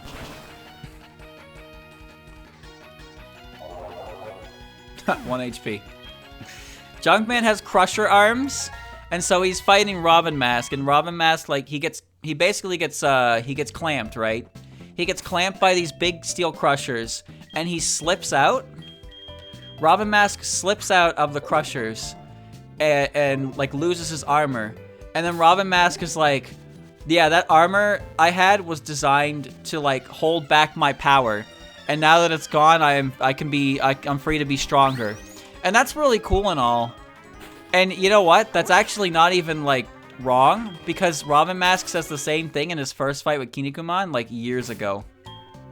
In the original fight with Kinikuman and Robin Mask, the same deal happened where he took his armor off, and apparently it was like a power limiter, essentially. You know, DBZ style. Thank you for the raid, Christian. And so Robin Mask does it again here, and he says the same deal where he's like, yeah, that limits my power. So, he says that. But here's the kicker, chat. He didn't remove his armor when he was fighting Atlantis. He didn't. He didn't remove his armor when he was fighting Atlantis. Granted, he was winning, but that armor that he wears makes him weaker. And while he was fighting the big bad guy from the last arc to save Meat, he did not remove his armor. Why didn't he remove his armor? Maybe he wouldn't have been fucking pierced by an excavator then if he removed his armor. What are you doing? Oh, this is bad. Takes too long to take off? No, it doesn't. It's literally a chest piece. It's a chest piece. He just takes his chest piece off. He could have entered the ring without it. Why would he keep it on in such a high-stakes match? Damn, dude. So yeah, that happened. And the latest episode I watched, Brocken Jr. is currently fighting the Ninja. The Ninja's special ability is that any technique you do to him, he can literally just know you. Like, he just no-use it. You hit him with it, and he'll be like, actually, and then you're in the position. So, here's what happens. So, fucking, he does a special attack where he constricts Brocken Jr. with the ropes. He constricts Brocken Jr. with the ropes, and the ropes are made of snakeskin. And then he launches a bunch of fireballs that are supposed to simulate the sun to make the skin, like, contract, I guess, because of the heat. And then Brocken Jr.'s, like, dying, essentially. And he's like, Ninja Man, come closer. Let me show you my one ninja art. And Ninja Man's like, oh shit, you got a ninja art? All right, let's see it. And then fucking Brocken Jr.'s like, actually, ninja art, the thing you just did to me. And then he literally just switches places with Ninja Man in that predicament. How? I don't know. It makes literally no sense. But he swapped his position with Ninja Man, and then Ninja Man's entire body just fucking pulped. Like, he just pulped into a bunch of pieces. And then in the last bit of the episode, his head started laughing and turned around and looked at Brocken Jr. So, something fucky's going on there, but I'll find that out. I'll find that out soon. So yeah, Kinikuman. It's great. It's great. I love it. It's so stupid. There's so many stupid, idiotic plot holes and nonsense. But the fighting, chat, the fighting is manly. The muscles are glistening. And the characters are cool. You can't help but root for the characters because they're just so manly. You know, when they fight Kinikuman in the ring. They fight Kinikuman in the ring and they awaken to the sense of fair play and they're all his best friends. He's gotten everybody with that. Oldest trick in the book. And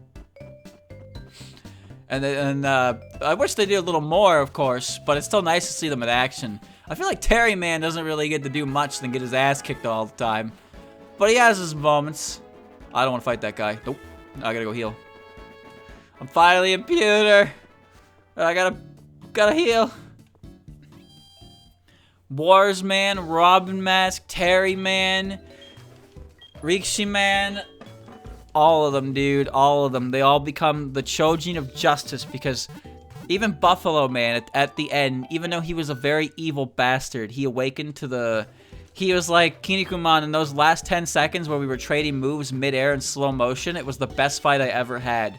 And it awakened me to my sense of fair play. So, you know, that's pretty cool that Kinikuman can do that. His spirit of justice and fair play wins over even the most heartless assholes, including the guy who sold his soul and blood to the devil to become stronger. Do you think he's gonna do that to the big bad guy of this arc? I don't know. Maybe he will, but it all depends on how many people die.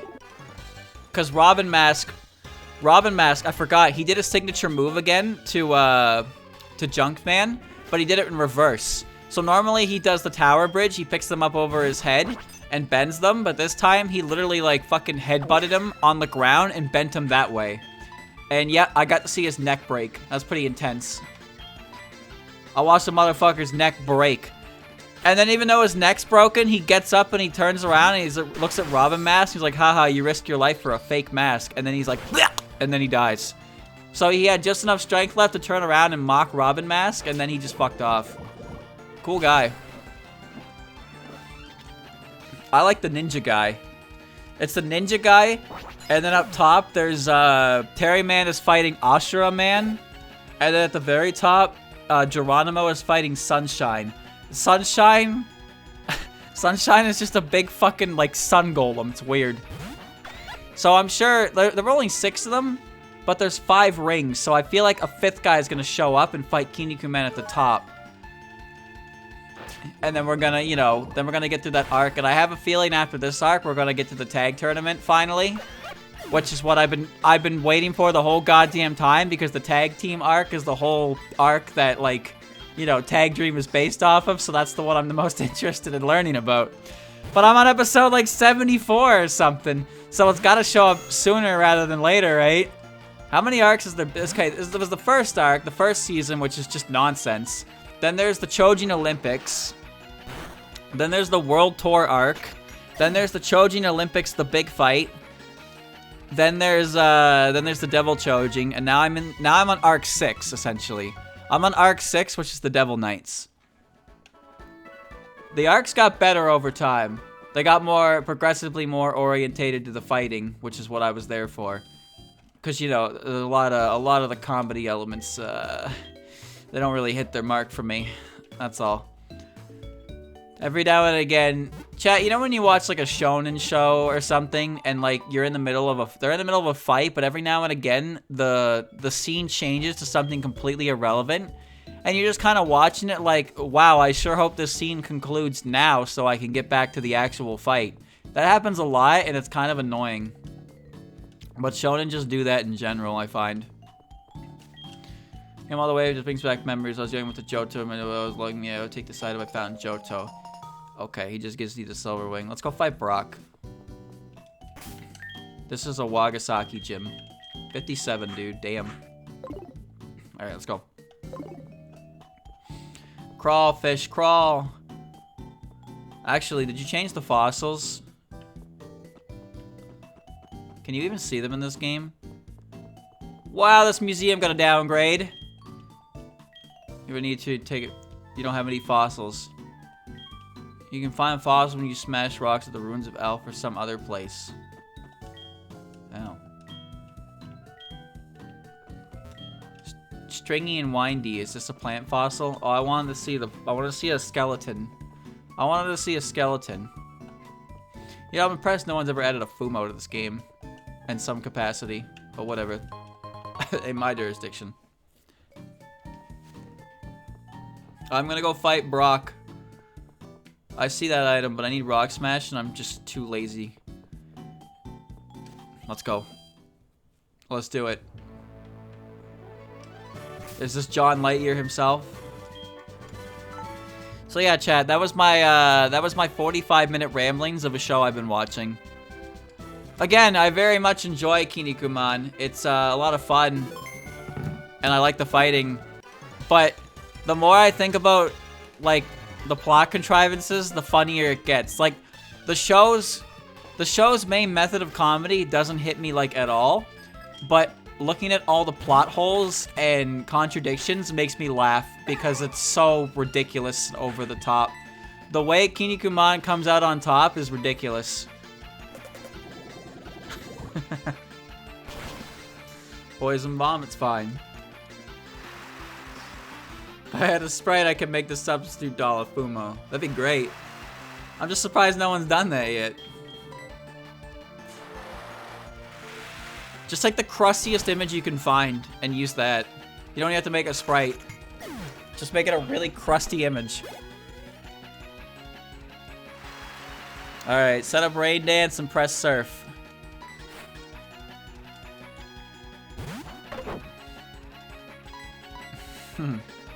Has to be Reimu? No, it's gotta be Chirno. The goal of the... Oh, I'm dead. The goal of the substitute doll is to throw something out there that takes the hit for the opponent. And what better Fumo to do that than Chirno, right? I don't think there is a better one than Chirno for that.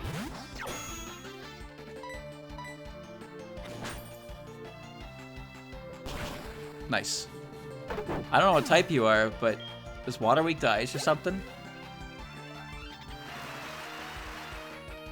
A Haniwa? No, it's gotta be a Fumo. Because Fumos are the hotness, you know?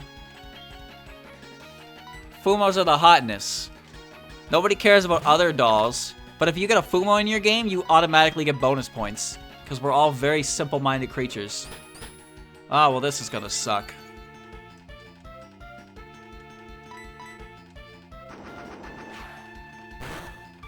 Ah. Ah. Ah.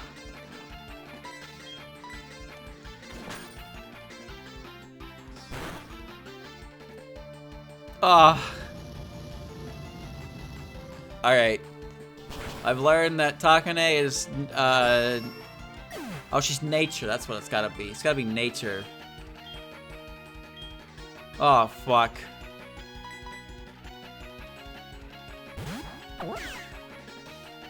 Clown's my only special attacker. Alive, that is. Resisted or not, it's the spikes. Oh, you poor fool. Alright. Go, Clown, go.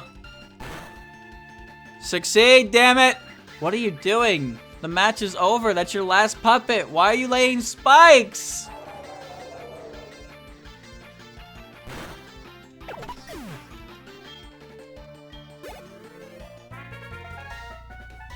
I have to win these battles. Oh, right. I forgot Clown Piece's other ability is Levitate, and mine has Blaze. So the AI thinks I have Levitate. So I was just pressing spikes. Dude, it's just like Bronzong. It's just like I said with Bronzong.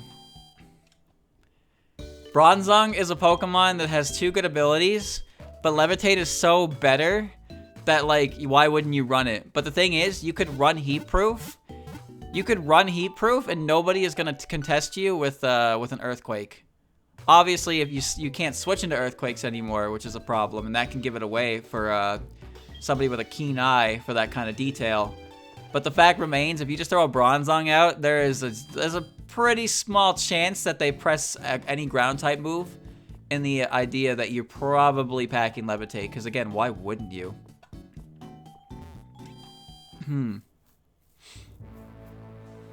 They guess your ability if you can have one of the 2. Well, that's neat.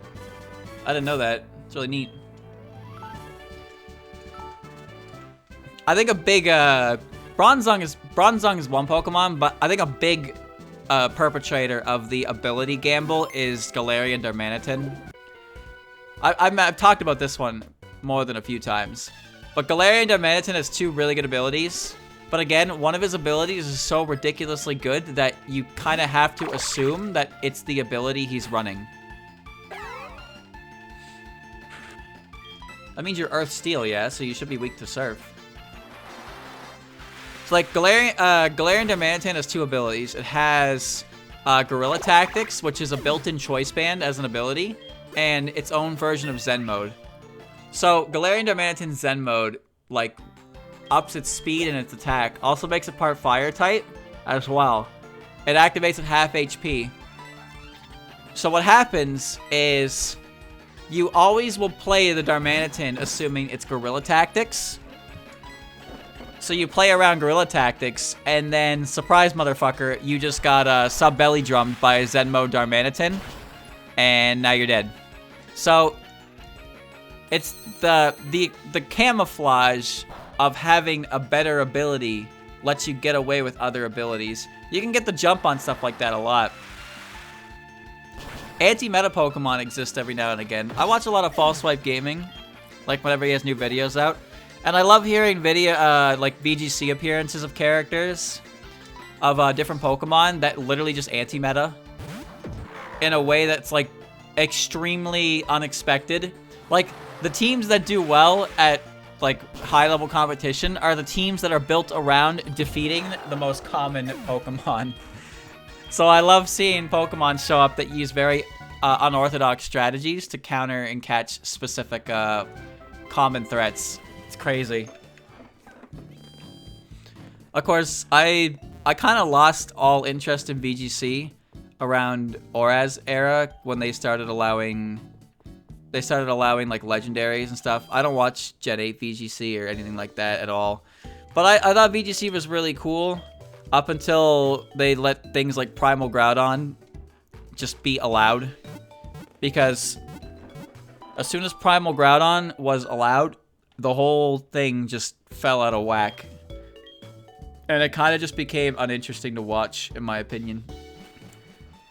I don't really like watching legendaries involved in competitive battling, like, at all. I know some of them aren't that good, so they are in lower tiers and all that. But I don't know, I've never really been a fan of legendaries being a part of anything that isn't really considered like Uber's meta. Fish. Here we go. Let's get this Brock victory. 2.5 hours. Wow, start off and we get a challenge from Johto. I'm Brock, Peter City Gym Leader. I'm an expert on Earth types. My puppets are impervious to most physical attacks. You'll have a hard time inflicting any damage. Come on. Brock. 5 Pogies. Technical Suika. 60. The squad! Oh, you're not gonna like my, rain dance. I'll live that.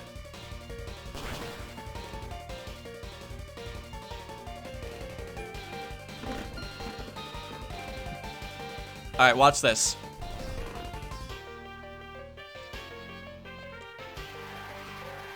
Watch this.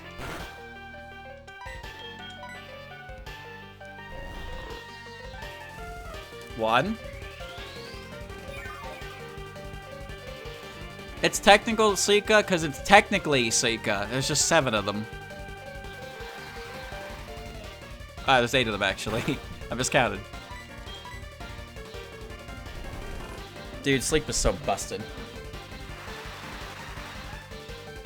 Alright, Sand's gone. Rain's up. Waggy is full HP. And game's over.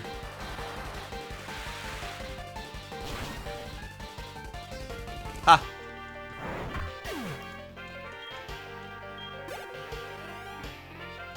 And so it begins. Momoyo, you're dead. That's your ace, okay. Steel Earth, goodbye. As long as Brock doesn't have a Takane, I'm good.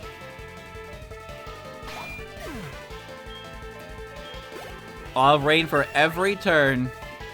Needed to take everything out.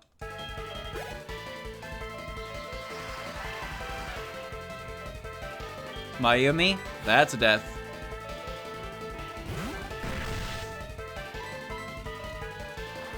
Now chat, while I am definitely taking full advantage of this nonsense, I do not like weather in Pokemon. I really don't. This right here is a prime example. Granted, his entire team is weak to this one move, of course, but my point is I don't like weather-focused strategies at all. I really don't.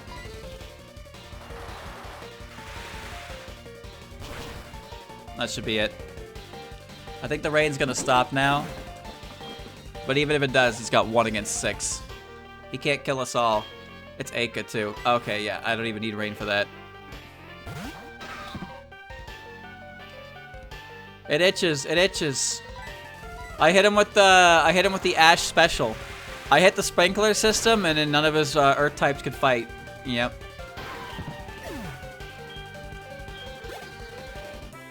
Wow. Looks like you're the stronger one.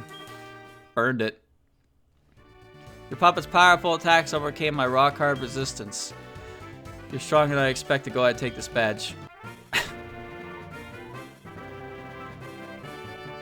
My fish was just having some fun. I enjoyed this battle with you, Jun. I'll give you more. I'll give you the move Earth Power too. Thanks, that's pretty sick. The world is huge. There's so many strong trainers like you. Just wait and see. I'm gonna become a lot stronger too. Okay, thanks, Brock.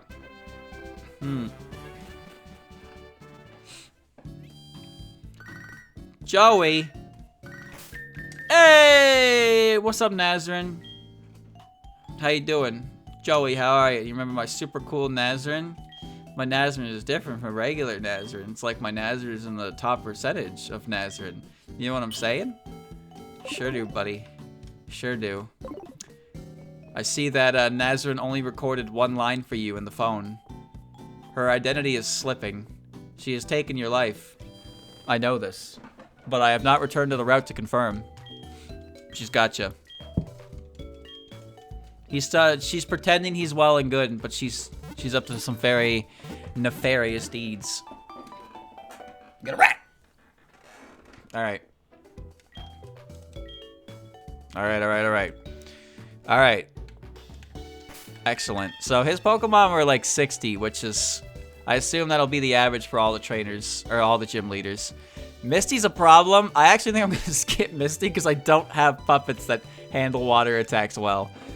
I'm not